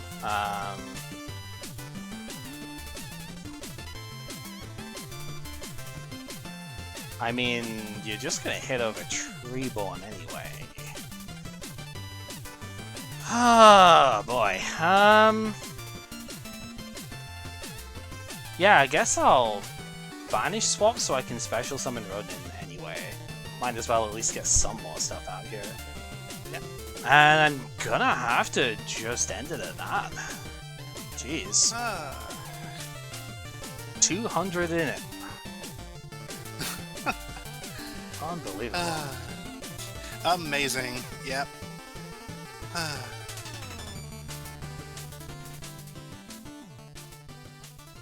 So here's one thing as well. Even if I attack Treeborn Frog, you can still special summon it because all the requirements is that no spell trap cards on your side of the field. I can, but the problem is with piercing in play. That might not be a particularly good idea.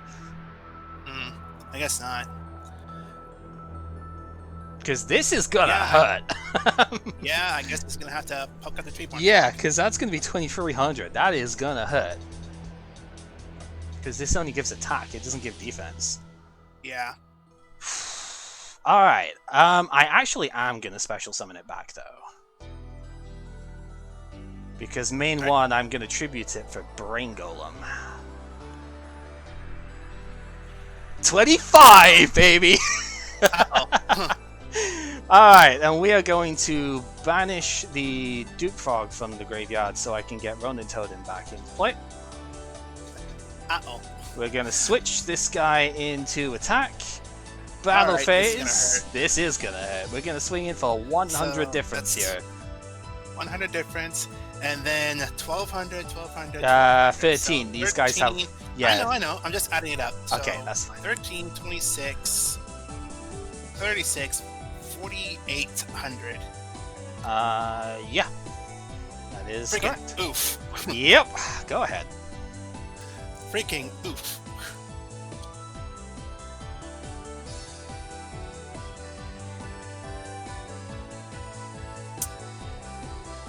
Well, I guess it's time to try and make a counter here. Normal summon, okay, yep. So you get to know one. To a lower water aqua monster. Mm-hmm.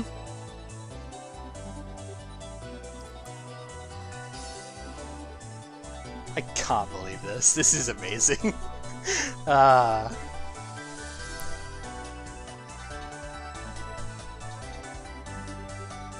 Of all the things that were going to happen in this part, this was the last thing I expected. I will be totally honest with you. It is amazing. It is hilarious.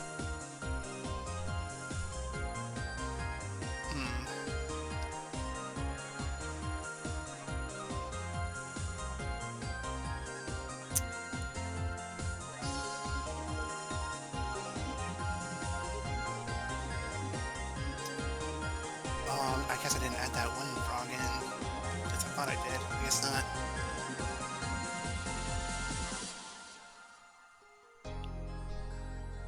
Alright, I guess I'm gonna just have to send you to the grave. Yep. Yep. Of course, Chaos is doing the frog pyramid in the chat at the moment. It's Switch Global Frog.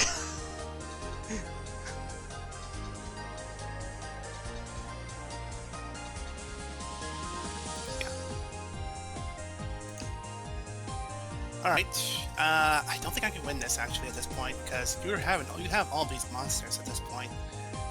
I have a dude that's 100 bigger than Submarine Frog. That's... Yeah.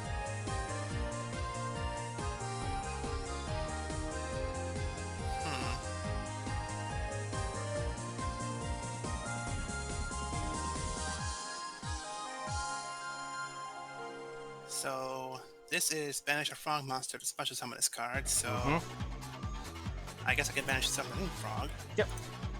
Special summon. Okay.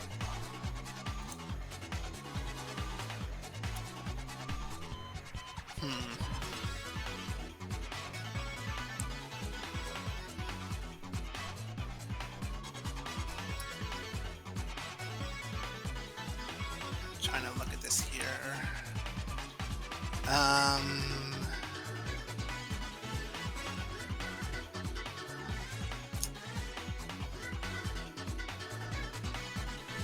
No, I don't think there's a way out of this, unless I want to put my faith in the next draw.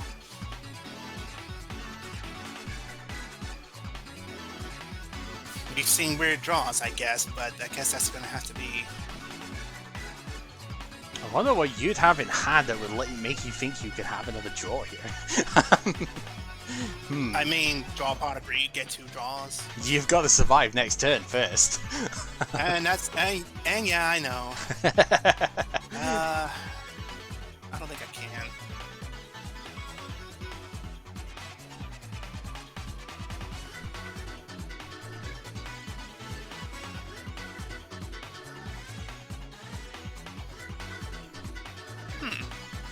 Interesting.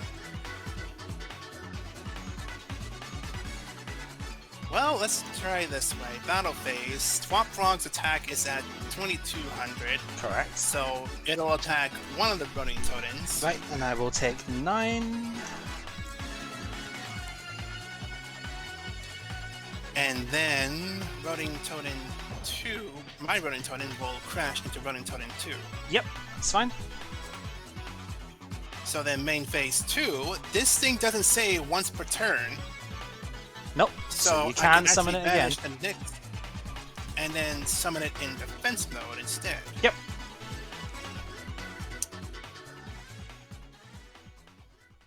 Oh, damn, Azure, that's unfortunate. And I think that's it. And I know you have another frog in your graveyard, so you can special summon your. Yeah, I'm not gonna special summon Treeborn. I actually do have another slot frog in hand, so we'd mill another frog to get out. So that would then be, yeah, Brain can run over Swap, Swap can run over Ronin, and then Swap plus, yeah, banish for 2 Ronins. That would be enough, right? Yep. Because this does 3. Yeah, cool. Holy hell, how did I win that when I got double curse sealed? Wow! Amazing. Jeez, oh dude. Okay.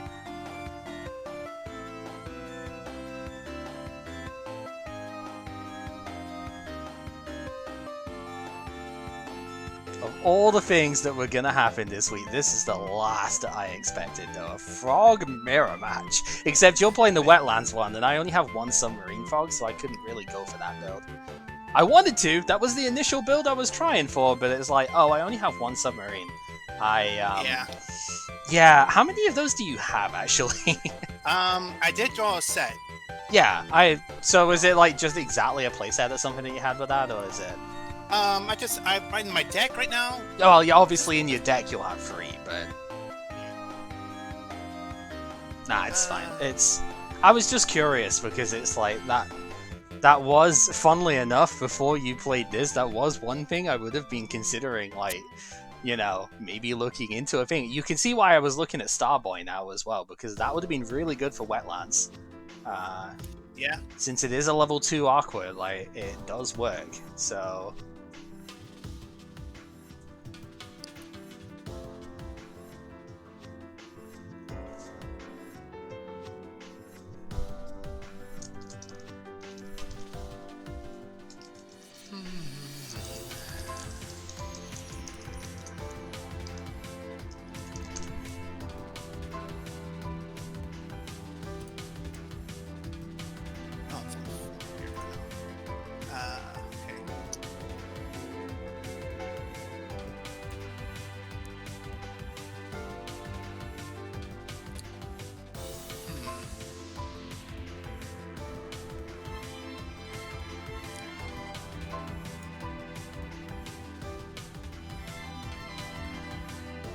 Yeah, and that's pretty much me with olives. Sajor was the other one. I had a horrendous experience with olives in a primary school, like taste of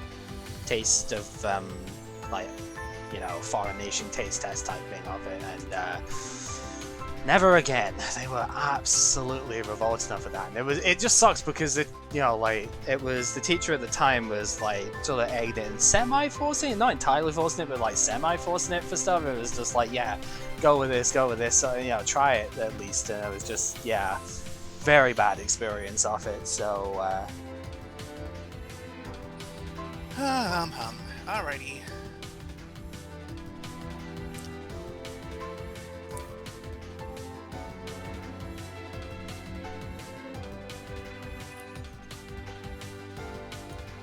Well, here comes Mr. Froggy again. Okay, that's just a normal summon, right?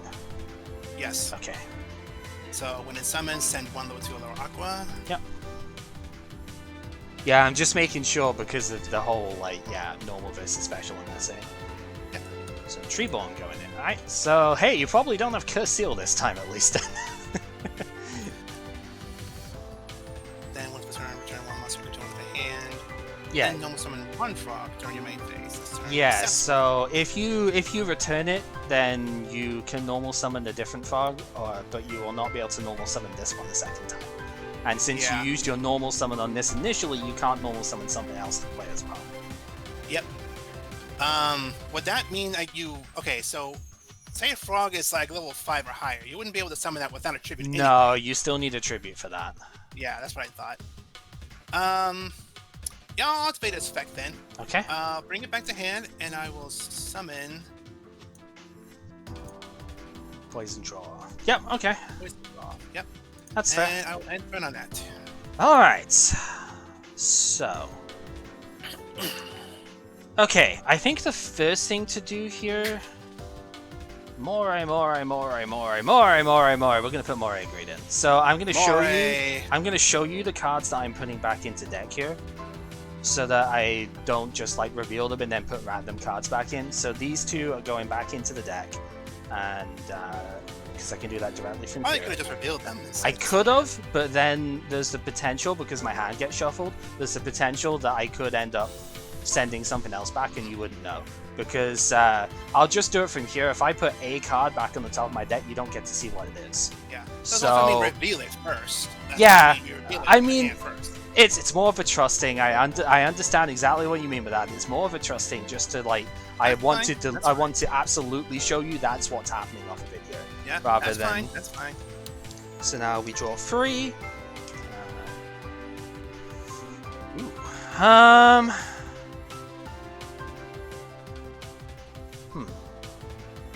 Okay, let's get some more cards in hand first. We're gonna play Pod Grade. More draws. Alright. More. So this time it's gonna be double flip flop. Let's go back in. Yep. So 2 top. I mean, hopefully this actually does something by the end of this, but you know, yeah, we'll see.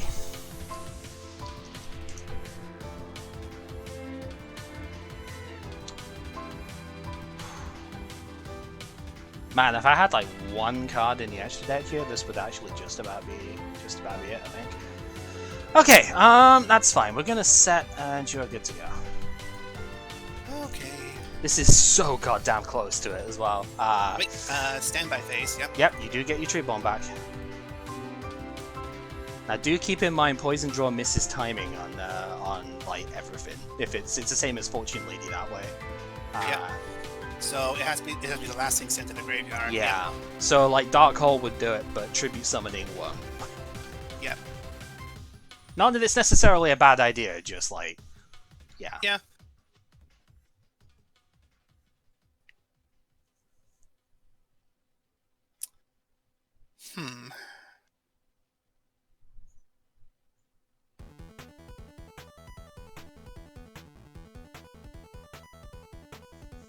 Yeah, let me just put it this way. You are like 1 card away from dying there.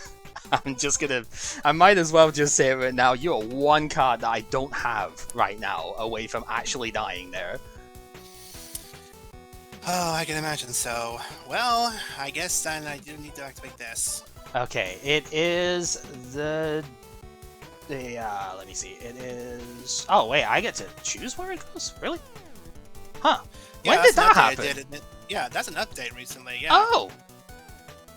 Am I supposed to be allowed to choose where it goes? In, like, actual game stuff? I don't know how it works modern-wise that way. I mean, it makes sense, because I saw some cards that are specifically targeting, like, the columns. Yeah, Link monsters later on are very position-dependent, but I was just like, wait, am I actually supposed to be allowed to choose where to put the card? I didn't know if that was your choice or mine. I don't know. We'll have to figure that out later. Alright, so... Alright, I think I know what I need to do here. So, I'm going to flip you over. Just so everyone can see.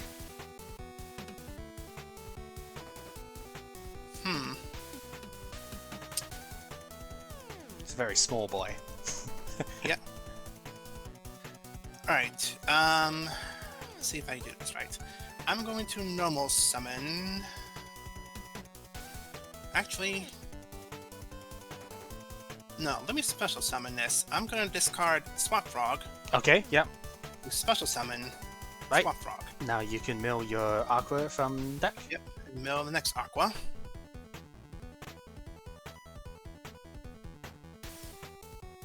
Which will be you. Yep, Ronin. Yep. And on phase effect to banish one frog monster, which is frog. Okay. Yep. To special summon him on the field.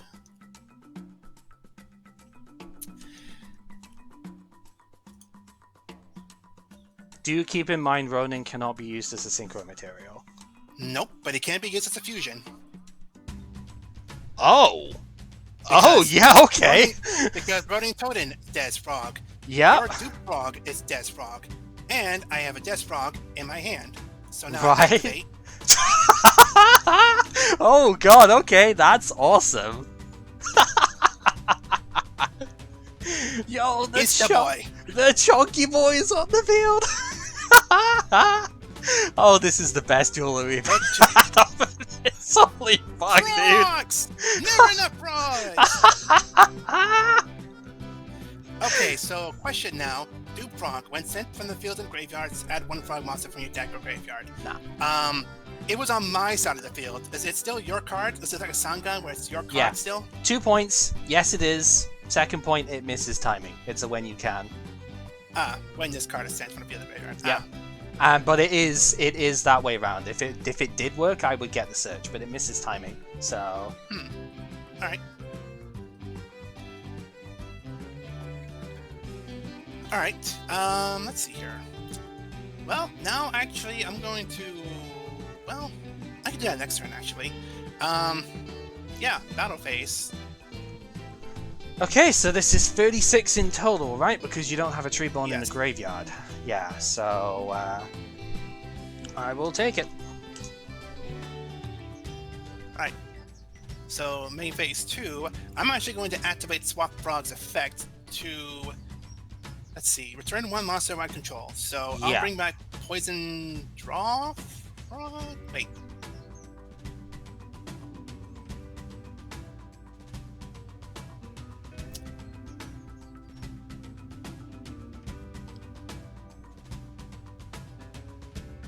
Yeah, I will bring it back to hand. Okay. And then I will normal summon it by setting it down in defense mode. Because you have a normal summon this turn, right? You stole my dude, you special summon the swap, you special summon Ronin, you volleyed with D3S. Okay, yeah. No, that's fine. So everything should be as is. All right. Yep, that's good. Right. Well, that's my main pulled off. Time to die. Okay. Yeah, I think it is just about time to die here. Painful choice. Go on. Right, there are 5 cards in this that will automatically win Minister, has to be. Absolutely. Okay, we are going to... I'm going to banish them and we'll make it easier. We're going to go swap. Yeah. We're going to put Cannon Soldier. That should probably clue you in as to why you're dead here. We're going to... Might as well just do swap. I don't think it matters from here. Honestly, I really don't, but I should probably at least try and put something somewhat reasonable. Oh, I can't even play those because you don't have stuff there. I can actually use that. We're gonna put 1 for 1. How many is that? That's 4, right? Yeah. That's 4, yeah. And then... Again, I really don't think it matters here, but I'm just thinking, what would you not want to give me here?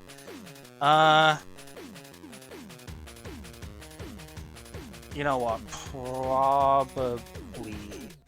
Did I put 2 in there? Yeah, you know what? Fuck it. We're just going to put the other swap in there as well. 3 Swap Frogs. Yeah, 3 swap, 1 for 1 Cannon Soldier. What's one level 1 monster?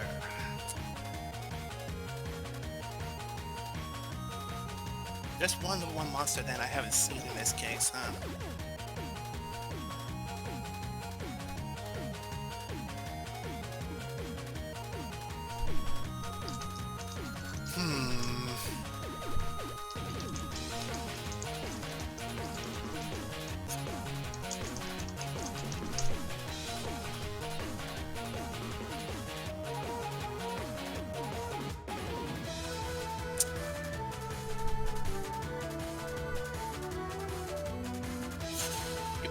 Reborn, that's why you have one of these cards. if you don't, 1 for 1, if I gave you that one, you probably would just summon another monster.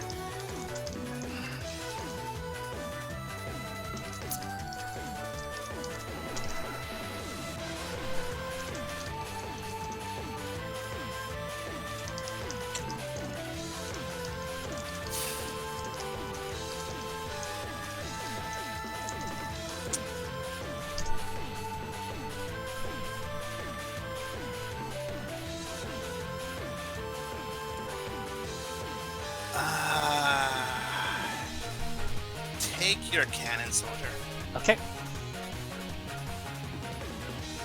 So I'm pretty sure I thought of everything with it this way, but I'll show you why as we go. Okay, so play 1, we're going to activate Salvage. Bring 2 water monsters with 1500 or less attack back into my hand. That is going to be 2 Swamp Frogs. Alright, play 2, we're going to discard Fishbowl Blaster to special summon the Swamp Frog. No Ronin Totem. When I find him. Alright, next play, because I have a level 3 or lower water monster in play, I can special summon Fishbowl from my graveyard by discarding 1 card. So we're going to use that to discard the Cannon Soldier. Normal summon Substitute.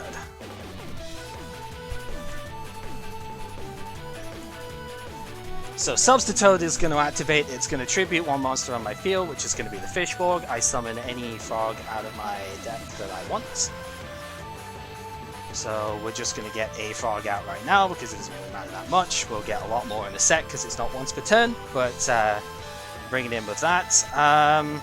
Fishborg is still there. I'm actually going to go ahead and do this bit first. I'm going to discard a Flip Frog, so I can special summon the other Swat Frog that I have here, mill the other Ronin, just to make absolutely sure I don't do anything stupid here. I could actually synchro off of this as well. It's kind of the dumb thing, because I'm gonna discard the Treeborn so I can get Fishbowl back in play, because I think I actually need to synchro in order to get my my field down a little bit here. This is where you were like so close to dying turn 1. If I had Dark Strike Fighter, I could have used that as the Cannon Soldier equivalent because it's pre-errata, and I would have killed you on turn 1. But we're gonna synchro 1, 2, 3, 4, 5, 6, 7, and we're gonna get Ancient Fairy Dragon out. Doesn't really matter what, it's just I need the space on the field. Because my last card in hand is Premature. So the Premature is going to get the Cannon Soldier out and everything's set here. But we should probably go through the loop anyway just to show exactly what's supposed to happen here. So, I need to get the rest of the frogs out of the deck. So we're going to tribute the Ancient Fairy Dragon and we're going to get... I'm basically just going to keep looping this through. And we're going to get the Unifrog. That's going to get tributed, we're going to get Poison Drawer, that's going to get tributed, we're going to get Treeborn, etc, etc. So I'm just going to send everything to the grave except the last one from here, because you know this just keeps going because it's not once per turn. So we're just going to get every frog into the graveyard here, and then 1 gets left on the field at the end of this. 9, 10, 11... I mean, I don't even need this many for it, I need this many for Mass Driver because that does less damage. So... That's 12. I mean, I'm just counting it out. I have like 20 frogs in total, dude. They're all in the graveyard. So from here, we activate Cannon Soldier, we tribute the dude, and we do the 500. Ronin Totem then activates, banish one of these frogs, special summons itself. Cannon Soldier is not once per turn, that tributes Ronin Totem, does the damage. I keep doing that to banish 16 frogs from the graveyard, do the 8k. That is so dirty. Yep, it sure is. No fun allowed, huh? No fun allowed, huh? You're not the... Oh, that was not supposed to go to hand, you know what I mean. You're not the only one who can do the dumb stuff. Now, see, I put in my deck Royal Oppression. Oh, Royal Oppression would have been a very weird one here because you would have still... And Tribute, and like, did I put it in? No, I didn't put it in. I thought I put in the Mirror of Oath. I guess that would have worked as well, yeah. From the deck. That would have worked, but only once, because then, yeah, you'd have stopped the special summon, but I could have just banished that frog with... not stopped it, because it still would have summoned, and then I would have just banished that frog with Ronin Toadin to get another summon out to Tribute. With Cannon Soldier being 500 damage, that would have still been fine.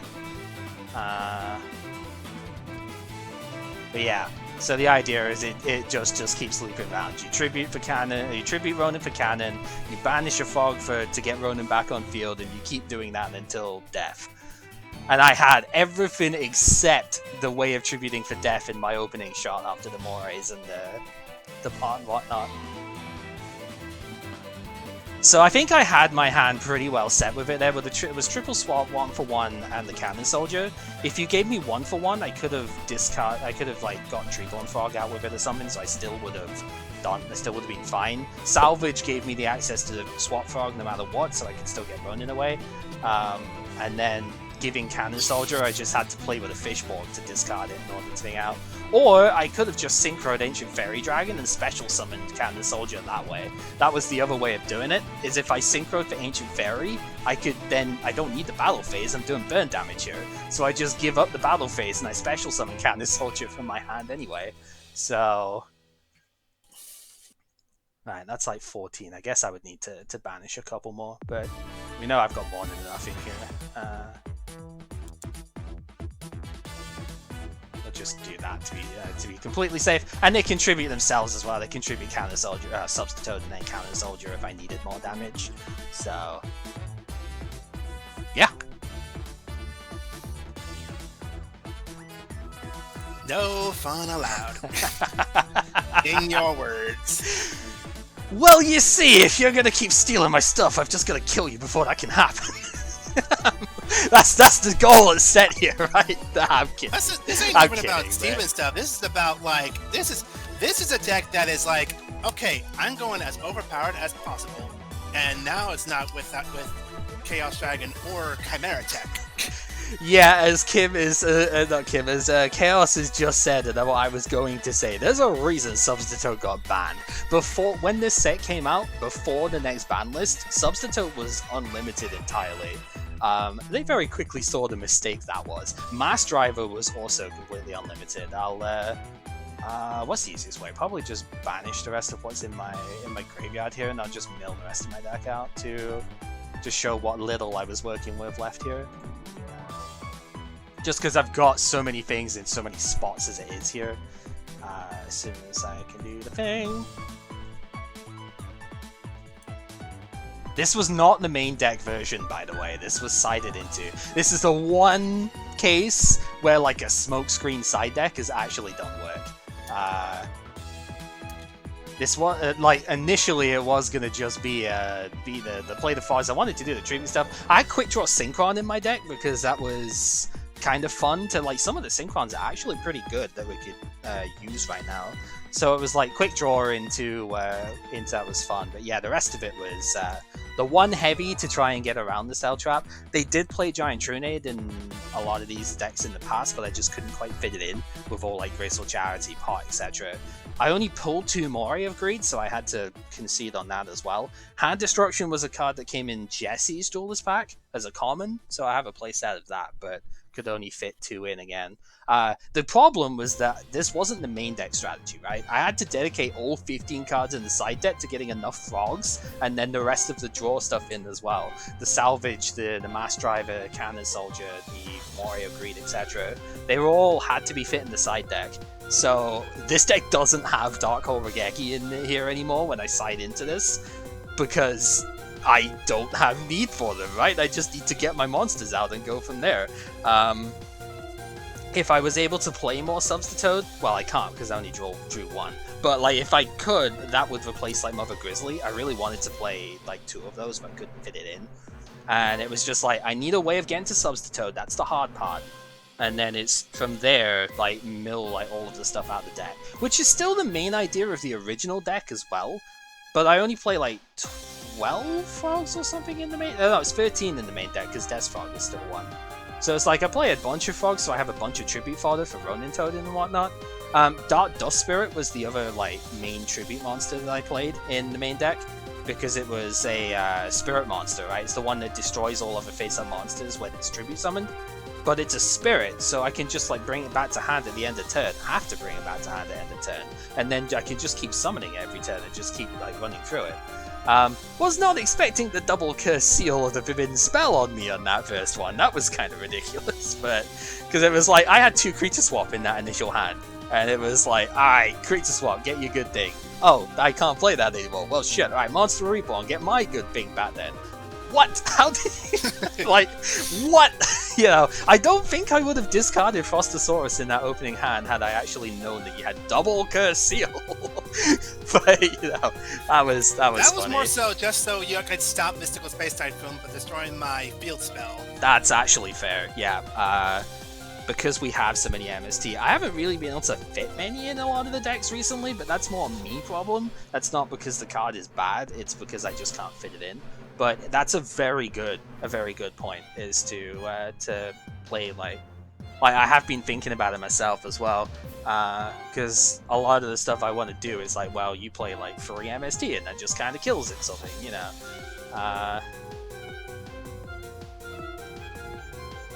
Yeah, so I'm not expecting to play the FTK part of this very much, to be totally honest with you. Because I wanted just to at least see if it would work, but it's actually not that easy to play in the end with it. Like, yeah, it seemed pretty straightforward with it, but it's more just getting the pieces together. Substitute is annoying to search when you only have like a single 1-for-1, and it's like you need that in order to get it out. But like this deck can kill before you even get a draw.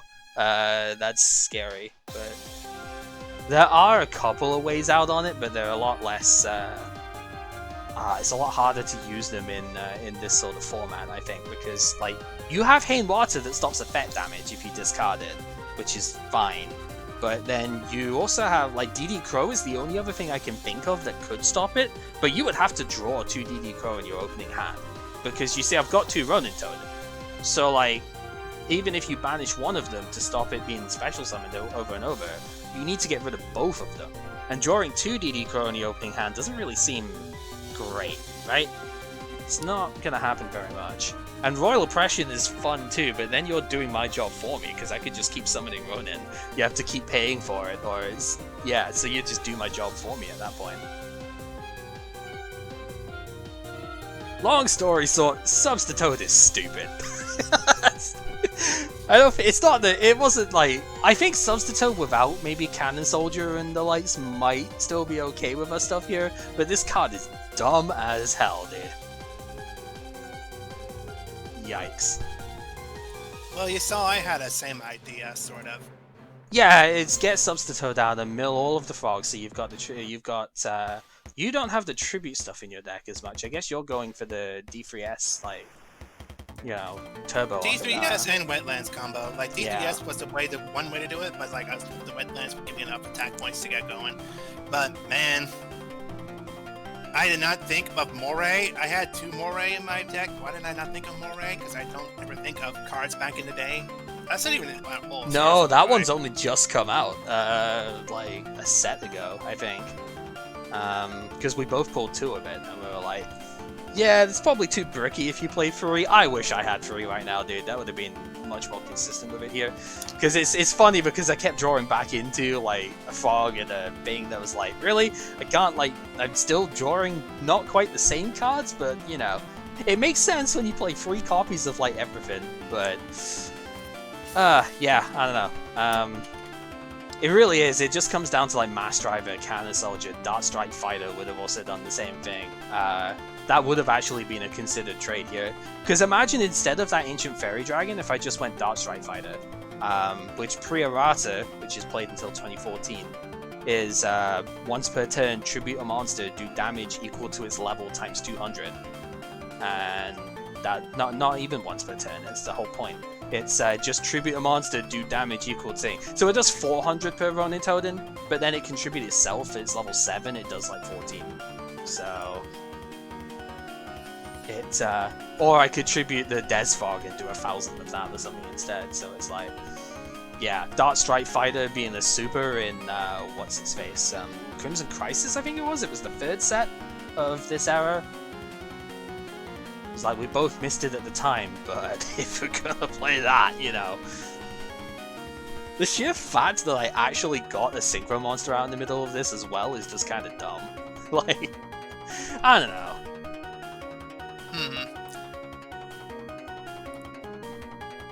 That brings up something I may have to bring up with you in a minute.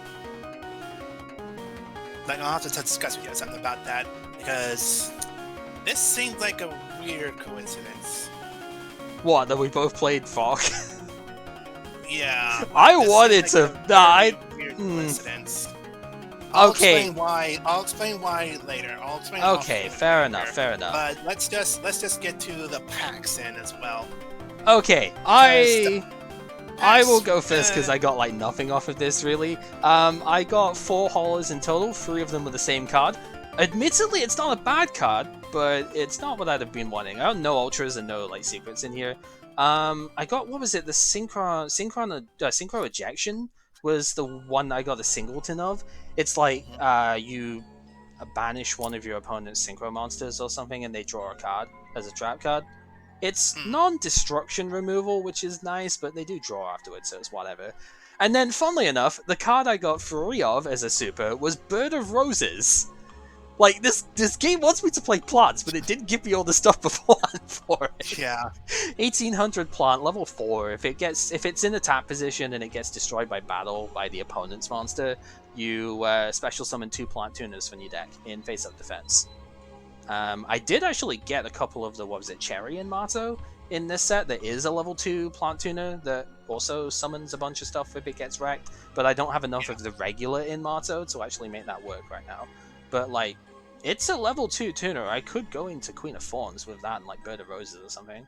So, like, that's a different avenue for plants. But then I need to go back and I need to get the Giga plants, the probably 1 Lone Fire to get a trip free of that, and then most likely Titanial, which is going to be pretty difficult to justify trading for at this point if we're getting promos to access. Otherwise, if you were still playing Lightsworn, I did get like 2 Chaos Trap Hole and 3 Leeching the Light, which Leeching the Light is kind of like honest in a way if, you know, for like all of my monsters, but there's a normal spell. If you've got a light monster in play, I target that, and all of my current monsters gain attack equal to that monster's attack. So in a deck like this that floods the field with a ton of stuff, it would be kind of interesting if I didn't have, you know, Frog in the side deck or something. Yeah, a bit of a shame I only got 2 Chaos Trap Hole, but it's a very expensive card, so... What's up? Look at my frogs. Oh, I need to go and actually see. People on here can see. Oh, yeah, oh, right, you can exceed... Yeah, you use them as exceed material. Yeah, it's like overlay. This is when we get to... Yeah. When we get to the Exceed summoning, this is what you would need to do. You then have, what are these, level 8, right? So you need a rank A monster to go into. But yeah, that's the idea, is we'll be able to show that off when we get to that, which is pretty cool. Pretty neat. I got 5 of that stupid Blackwing rare. I didn't get, like I said, didn't get any ultras or secrets or anything, so I really didn't get a lot to speak on other than the commons, but the commons were really where this set kind of came into its own, I think. Yeah. Chaos Trap Hole and Leech in the Light especially are really good against Lightsworn. Chaos Trap Hole's good against Blackwing too, so it isn't just a 1-for-1. And I saw that card, I was like, crap, Blackwings are black, Lightsworns are white. Shit. Damn it, why do I only play chess cards? Yeah, no, it's that was one thing, but like I did only get 2 copies of it, and it's a very expensive card. But it is good. Like, it would definitely help. Yeah. Right. So yeah, go for it. Sorry, you got more? Not really. I got the Koa'ki Meiru like Sandman card. I'm looking to potentially build like a Koa'ki Rock deck at some point. So like I got the Sandman playset that I need. So I think it's in about 2 main sets time where Koa'ki Meiru Wall comes in. That's the one I need to look out for. But other than that, yeah, I'm about done. I got like no hollows in the set, so nothing fancy. So this is the one I have to point out immediately. I have to point it out immediately because it leads to another thing as well. So I have an ultra rare and an ultimate rare of Into the Void, which is limited. Oh shit! Yeah, okay. Yeah, it is. Yeah, which is limited. So I don't know if that counts as a trade-in. I'm pretty sure it. I mean, okay, so the only reason that it wouldn't is if we ended up transitioning into a ban list of the time thing, where we wouldn't, because Into the Void has only recently been limited, like within the last year. But if we stick with the rule set we're playing at the moment, then yeah, that'll be a trade-in. So it depends, I guess, if we're going to do that. But I don't think we need to at the moment. The only thing we might need to look at is these, like, Mass Driver, Cannon Soldier, maybe Dart Strike Fighter. We could play Dart Strike Fighter poster art, that's fine. But like Mass Driver, Cannon Soldier, that kind of thing, we might need to look at not allowing those, because this is gross. I'm not even like, you know, saying, oh, this is the best thing, I'm fine with it. No, this is gross, and I don't know if we want this to devolve into like Frog FTK on both sides here. So yeah, we might need to look at that. But yeah, first turn kills are probably getting overpowered. Yeah. I kind of like to think that he came in with this deck with the mindset of, all right, you motherfucker, you did dirty with the Lightsworn, I'm gonna do you dirty with my frogs. I came in with the mindset here of, I want to creature swap this dude so I could get the cards myself, because that's that noise. Like, how does it feel? And then you just like curse you, and I'm like, fuck! You know, I have two of these in my hand, what am I supposed to do? But I wanted to show this off once, because if I didn't show it off, it probably would be disingenuous, to be honest, with all the cards that I have available. But also, it was a case of, well, this now gets the thought sort of rolling on it. It's like, well, this kind of thing probably isn't okay, but it's like, if we never show it, how are we to know, right? Yeah. Well, we look up for one-turn kills in Yu-Gi-Oh games, and apparently this is one of them. Oh, yeah. Wow. Okay, so Brownie just came back. What'd you miss? A one-turn kill. That's what you missed. Yep, it wasn't first turn. One, because I went second, and two, because I don't have Dart Strike Fighter in my extra. Seriously, if I had Dart Strike Fighter, I could have summoned that on my first turn there, and actually would have just won without actually needing to get Painful Choice and whatnot. It was that close. I had the Toad, I had the Fishborg, I had Premature in hand. So it's like, I was almost there, because what I would have done is I would have summoned Toad, I would have attributed it itself to get Swap Frog out, and then I would have premmed the Substitute. And I would have still had enough monsters out at that point. I would have returned Swap to hand so I could discard Fishborg and, you know, get the Synchro loop going. Because then I could Synchro into Dart Strike Fighter as I did with Ancient Fairy Dragon, and Dart Strike Fighter is the tribute engine that I would have needed to do the damage. So I was basically, I didn't draw this card in the draft away from winning on my first turn. Almost. And then he showed the Moray of Greed, which I didn't think of using because I was using a water deck too, and I did manage to summon D3S Frank for the meat for the lulls. You sure did. That was awesome. That was pretty fun. So anyway, back to the card pick though. So Into the Void, as you've seen by now, if you have 3 or more cards in your hand, draw a card. And if you do, during the end phase of this turn, discard your entire hand. Guess what cards those work well with? Infernity!s! Especially the Infernity Doom Dragon. Oh shit, that's cool. Alright. Dude, I would have loved that. Yeah, he has a wicked crown, by the way. He sure does. That guy is awesome. So, I don't suppose you put it in the extra deck here to show off? Or... did I? Yes, I did, actually. Hell yeah, bring that boy out. Look at this guy. He is so cool. Yeah, again, he has a wicked crown on him. Is it a ghost rare? Oh, it's not. No, mine is ultra rare. Yeah. So mine's ultra rare. The but ghost... yeah, aside from Infernity Doom Dragon, I drew Infernity Launcher, I drew Infernity Inferno, Infernity Avenger, and more Infernity Avenger, Infernity Beetle. I drew every other Infernity card I needed to like draw into an Infernity deck. It's like, shit. But I think I need more Infernity at this point. Except the barrier. Except the barrier. Because that is a secret rare, and then we need to work out if you are going to play Infernity at any point. We need to work out a way of getting Archfiend from the promos. Yeah. The only secret rare I did pull was Sabervolt. Oh, okay. Which tells my first pull, I'm like, damn it, I don't have any X-Sabers to work with. Then I do X-Saber Bogart. Then I do the other X-Saber. Then I do another X-Saber. Game, stop it! So this is where all of my hollows went. You stole them all. It seems like half your set was hollows, and I got like 4. So, and 3 of them were the same yeah, thing. 2 Into the Voids, Infernity Dragon, a Watt Giraffe. Yep. Watt Giraffe, I thought that was kind of neat. Yeah, he's cool. Genex. God damn, dude! Literally, like more than half your packs. I think you have actually said like 12 hollows at this point. What the fuck? 1, 2, 3, 4, 5, 6, 7, 8. 8 that are secret, super, ultimate, and ultra. Jeez. So I did pull pretty good, just nothing that I could put together. So yeah, Watt Giraffe, Hydrogenics, Saber Bogart Knight, Infernity Launcher, Sabervolt. Aside from that, I do the other Infernity stuff here, like the Avengers and such. I only drew 1 of the rare Blackwing monster, Gust. So, if you wanted a second one, I'll trade you Bora for it. So kind of sad for that. I did draw plenty of the Ghibli though. Yeah. Which Ghibli, I guess I drew 2 Backlash though. I mean that's not bad for a Blackwing. 5 more Blackwings in the graveyard. Destroy all monsters your opponent controls. If they direct attack, yeah. Yeah, it's a bit situational, but it's not bad. But you've got 2 Mirror Force, so no, it's not bad. I mean, so I did get my Chaos Trap pull as well.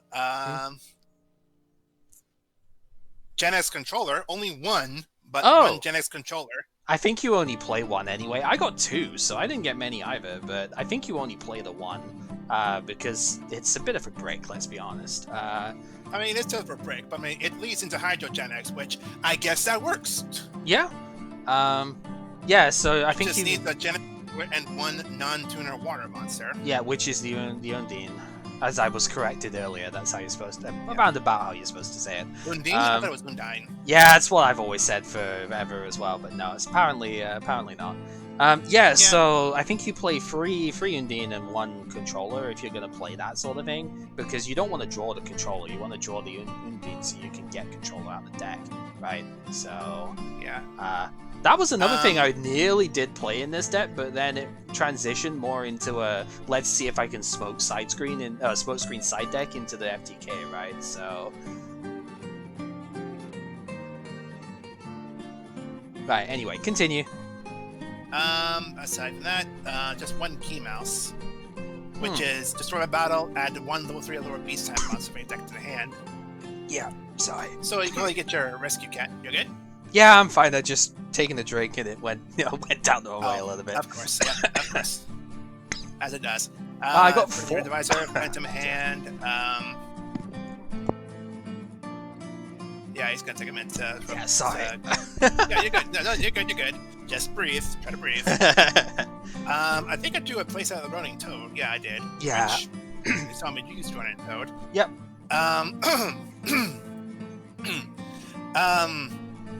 Funny enough, I do a power break because I do have Power Tool Dragon. Yep. I was looking at. I didn't look at that card at all, but yeah, it's pretty cool.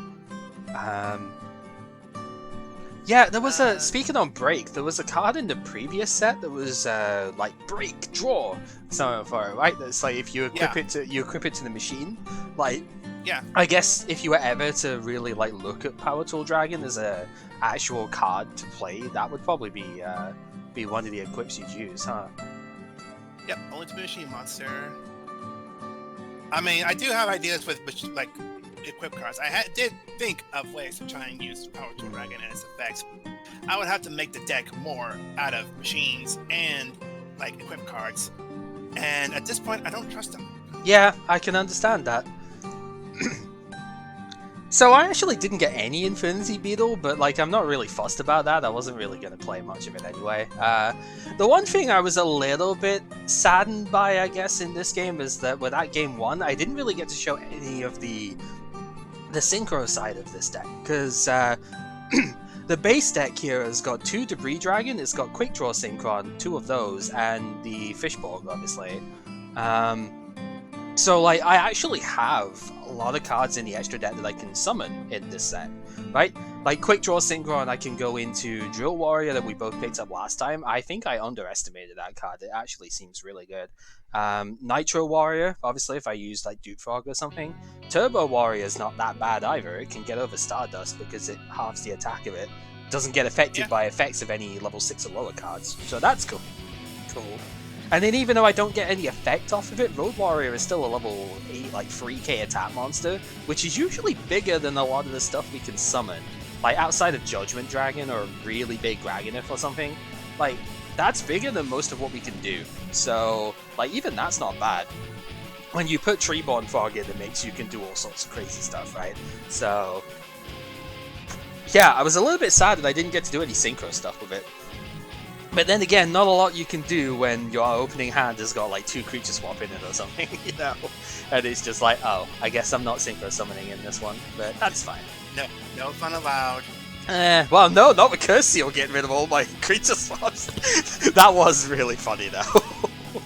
I was just like, oh, fuck, you know? Because, like, on your end, it's fine. If I Curse Seal one of the stealing cards, you've got 2 different named ones that you can use, right? If I get Curse Sealed, all of my stealing cards, no matter which way round it is, whether it's Brain Control or Creature Swap, they're all the same card. So if one of them gets Curse Sealed, then that's just it, right?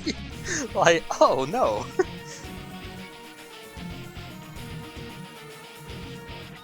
And also, I want to say, the Brain Golem wasn't actually specifically to out Lightsworn, it was just it's 2500, and unlike Summon Skull, it's got an effect, right? Like, it's better than just playing another Frostosaurus, because that, even though it's bigger, like, it doesn't do anything, right? So I was just like, I want something of that level. Like, if I had something like the End of Anubis, that was a secret, but like, if I had the End of Anubis from Ancient Sanctuary, I'd have played that instead, because I fucking love that card. But it's the same idea, it's just a high attack monster to tribute over, and that tends to get over a lot of stuff that we play. So it wasn't really meant to be a direct counter, it was just like, it happened to have a reasonable effect on a really high attack monster. Normally, stuff like Vanity's Fiend is what I put there, but that doesn't work when you're special summoning every turn. Yeah. Sound went out again. Damn it. Oh no. Do you want to take a break off of this then? I mean, I don't really want to take a break because I do want to just get to the Hidden Arsenal, because Hidden Arsenal is our next pack at this point, and that's going to be an exciting one to open. Yeah. Honestly. Okay. So let me just restart again.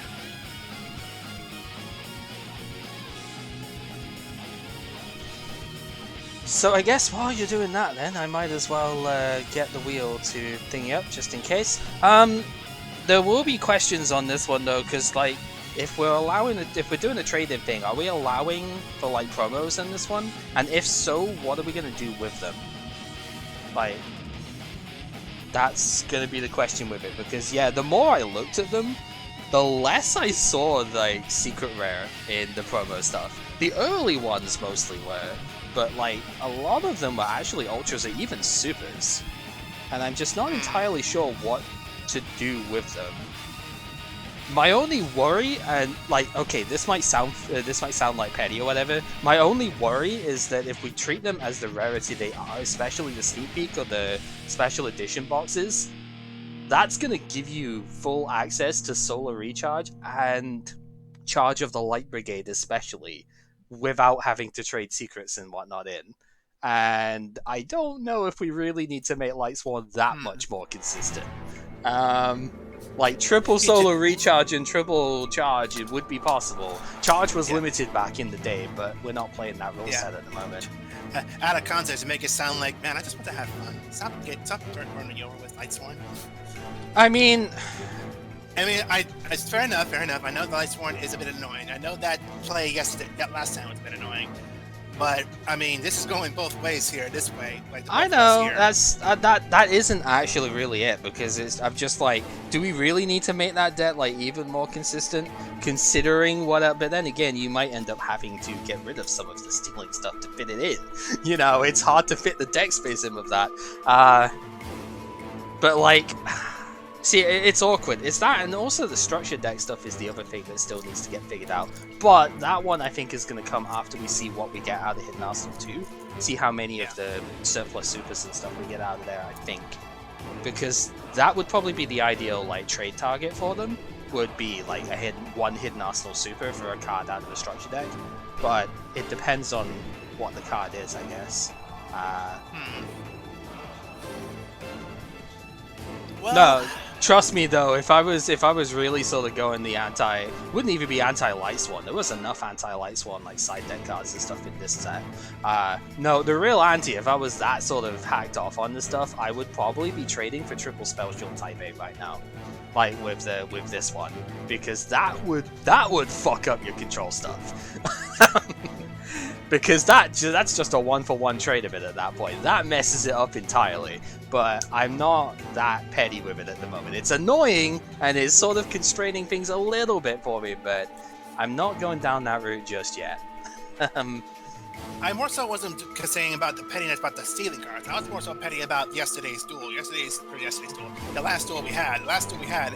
Understandably, if I was on the other side, I'd be like, depressed. Yeah, I mean, everything was fine until JD poked his head in. And I think, okay, so the worst part about that is that I don't remember how many Light Swans you actually had in the graveyard at the beginning of the turn. Did you need to play Lumina first? Like, to discard one? Because if you didn't, I don't remember if you already had 4 different ones in grave. Because if you did, then that was like a massive misplay of that turn as well. That made it just like, yeah. I think with Lumina, I think it was, to be honest, I think it was a misplay, because I sent Lumina, I sent Spearman to send bring out another Spearman, Garroth. Because here's in the graveyard to get another Garroth out from the graveyard. Yeah, because here's the thing. That was just to special summon a monster. Because I think I number summoned Lumina, I sent Garroth to the graveyard, and then I brought the second Garroth from the graveyard to special summon. Yeah, so here's the thing. That turn, like, if it was immediately like special JD and that was that was it as whatever, right? But it was the fact that you went through all of the rigmarole first and then special summon JD, who was gonna kill all of your dudes as well. Just like that was just like, oh, for fuck's sake, come on! It's like this has been played so terribly, and I'm losing to that. Like, that's what makes it feel really bad, you know. I never said I was a good player. And again, I'm not trying to make it sound like really bad with it that way. It was just literally a case of you went through this entire turn that it means absolutely nothing, and then you're gonna throw the JD on me when you didn't even like, you could have just done it the other way around and had 4 monsters in play or whatever. And it's just like, oh my god, really, you know? Well, when you overkill with Chimera Tech, banishing 10 monsters to get your 8,000 attack points that can attack 10 monsters. And 10 attacks in a row. You know, it's kind of like, well, I guess I'm going for the overkill. You even asked yourself a couple of times, how dirty do I want to be? And I'm like, all right, you know what? If you're going to do it, do it. Bring it. I'm ready. Come on. Come on! Yeah, it's like when you have 4 different ways to win in your hand, that's like, what the hell do I even want to win with here? You know? That's usually what happens with it when I'm like, how dirty does this need to be? It's like, okay, which of these like 3 or 4 I win the game cards do I actually play here? You know? Anyway, right, so I've given you the wheel if you want to take it. I'm actually not sure on this one because, yeah, it's a bit of a weird spot in terms of what is actually worth it here. This set is neat, but I don't think there's that many like amazing high rare cards in it. As far as the other stuff goes, though, because I know you'll want to write this down, we're well in 2010 still. We're only the second set of like 6, both Hidden Arsenal ones in 2010 here. Turbo Pack 3 is the tournament pack for this one. That pack is huge. There are some really good cards in there. Nobleman of Crossout. Yep, Nobleman of Crossout, Gladiator Beast War Chariot, and the Super Ancient Deep Sea King are the 3 that I can remember. I know there are more that are good than that, but those are all commons that I remember from here. Yeah. So, I mean, that's going to be the 20 pack for the Duelist Revolution too, but... And then the starter deck is... it's a starter deck this time, is a Duelist Toolbox, which I actually have no idea what is in there, but... Duelist Toolbox. Yeah, it's a starter, not a structure. So... Yeah, 5D starter deck Duelist Toolbox. This has Toon War again. Rapid War? I don't know how that does. Synchron Explorer. When this card's normal summon, target one Synchron monster in your graveyard, special summon that target, but its effects are negated. Oh, that's not bad actually. It's level 2 itself. You special summon the Synchron tuner from your graveyard. Quick Draw Synchron, you go into level 7, so that's not bad. Yeah, that would be a nice like trade target or something. Card Destruction is pretty nice. Oh, Card Destruction, didn't you? That's really good. Yeah, enemy... Great Horseman of the Army, Rope of Life... Enemy Controller's pretty good. Yeah, Saku's not bad. Yeah, though, I guess we're kind of out of that. Junk Destroyer Warrior Turning Alive. Chapel, yay. Yay. Junk Destroyer is probably good, right? It's level 8. Wild Tornado, what was that one? Which one? Target one face... Wild Tornado. Oh. I don't think we've seen Target one face-up card is spell trap zone. Destroy that face-up card, then its controller can set one spell trap card from the hand. If this set card is destroyed and sent to the graveyard, target one face-up card on the field. Destroy the target. Oh, that's kind of cool. Yeah. Oh yeah, Otto did this to me when he was playing with me yesterday. It's like, you bastard. Right. Yeah, I remember this card now. I don't think this is in a regular set, though. It is not. It is only in starter/structure decks. And this is its only printing for 8 years. Great, okay. So that'll be one to look for then. Yeah, so this is why we need to be able to allow starter/structure deck trades, right? Because something like that actually is pretty cool. But, like, is it better than what we've got? Maybe not, but, like, would it be cool as an option? Absolutely.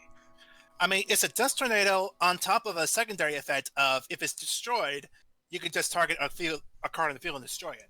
Yeah. So it's a Dust Tornado / Main Bug. Yeah, the only catch is the card has to be set, like the actual spell trap you destroy, if you use it by its main effects. So, like, it is a really cool card, and I would maybe try it. But, like, is it better than MST? Hard to say. MST was semi-limited during the time we're playing at the moment, so... Again, it really just depends how we want to build the stuff here. Anyway, what's this Junk Destroyer do? Minute about Dusk is in here. Yeah, that's funny as well, yeah. When this card is Synchro Summon, target cards on the field up to the number of non-tuners used for the sync... Oh my god, that would be godlike in the deck I'm playing at the moment. When this card is Synchro Summoned, you can target cards on the field up to the number of non-tuner monsters used for the Synchro Summon of this level 8 monster. Destroy those targets. It takes Junk Synchron specifically, but Quick Draw, remember, lets you substitute that in. And one or more non-tuner monsters. So, like, if I play Quick Draw Treeborn Duke Frog, say, or Swap Frog, something like that, then I can destroy 2 cards on the field when I Synchro Summon a 2600 monster. Pretty good, actually. Unfortunately, it is only available in these decks. Literally only this one, and then 4 years later. Oh, it is in the 5Ds Mega Pack, but that's not one that we have on the list at the moment, because that's obviously the set, the era we're playing right now. That's not in the Hidden Arsenal wheel, so... yeah, literally only this deck has got this card. Yeah. Gaianet, the Force of Earth, just a level 6 monster, that's Synchro monster, that's 2600 attack. Right, and this would be a lot easier to do a trade-in for than Goyo Guardian, because that's an ultra rare. Goyo would be the like level 6 of choice, but it's much more expensive. Right, if we were to allow like debt trades, this would be a cheaper card and would be slightly stronger than Iron Chain Dragon, right, at 25, so this thing's bigger. It wouldn't be a bad idea. But again, I think we're gonna have to see what we get out of Hidden Arsenal, I think, and see if it's viable. Or maybe we just make these like rares or something. I don't know. Well, that's us if we were going to look at that. In the meantime, though, how many Hidden Arsenal 2-packs? It will be 24 because these are full sets now. There are 20 secret rares and 40 rare super rares.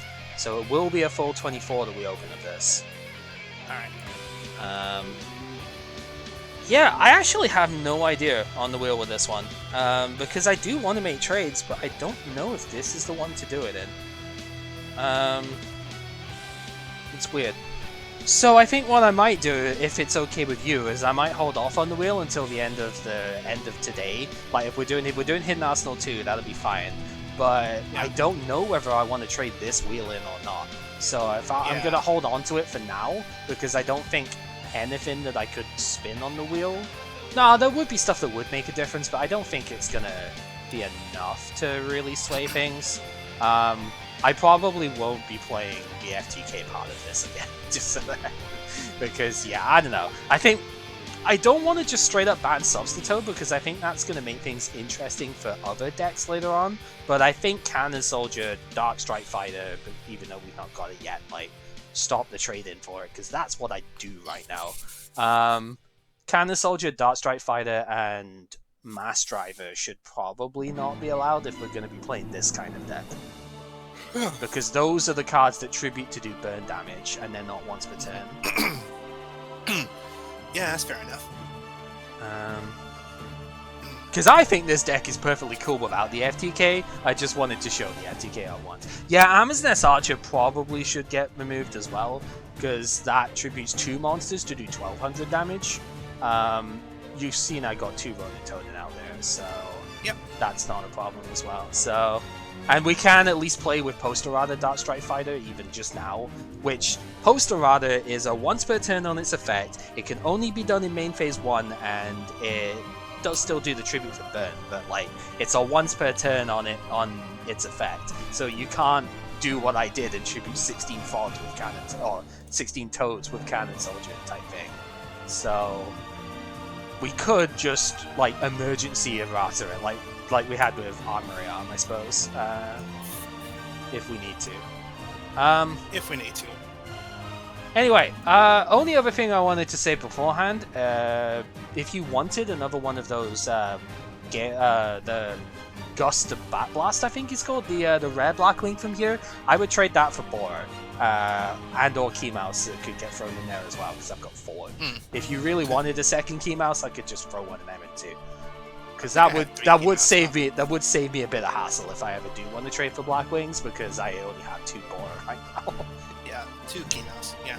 So we'll work on it later, but like yeah, but if you want a second one of them, I mean, worst case, I've already proposed to you I would trade the Sirocco, because the more I've been testing, the more that 3 just bricks. Like 2 I think is the ideal amount, so I could trade one for that if need be, but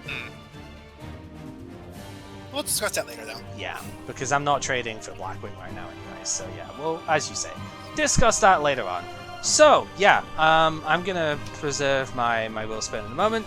Hidden Arsenal 2, after this is a really long session we've been going for this, that is kind of funny. It's neat, though. Let's hope we get the Naturia Beast, because that's the one that I think is probably best here. We'll see. It's landlocked into Earth, though, so it's gonna be hard to play, but damn strong card, so... We'll find ways. I'm sure we will. Yep. Alright. Alright, so we open up the Hidden Arsenal 24 packs, and then we just go on to the next tool? Yeah, Turbo Pack 3, you do need to open one of those as well, the Tawny Pack. So we got Turbo Pack 3, I'll open 2 of those, and then, yeah, Hidden Arsenal, move on.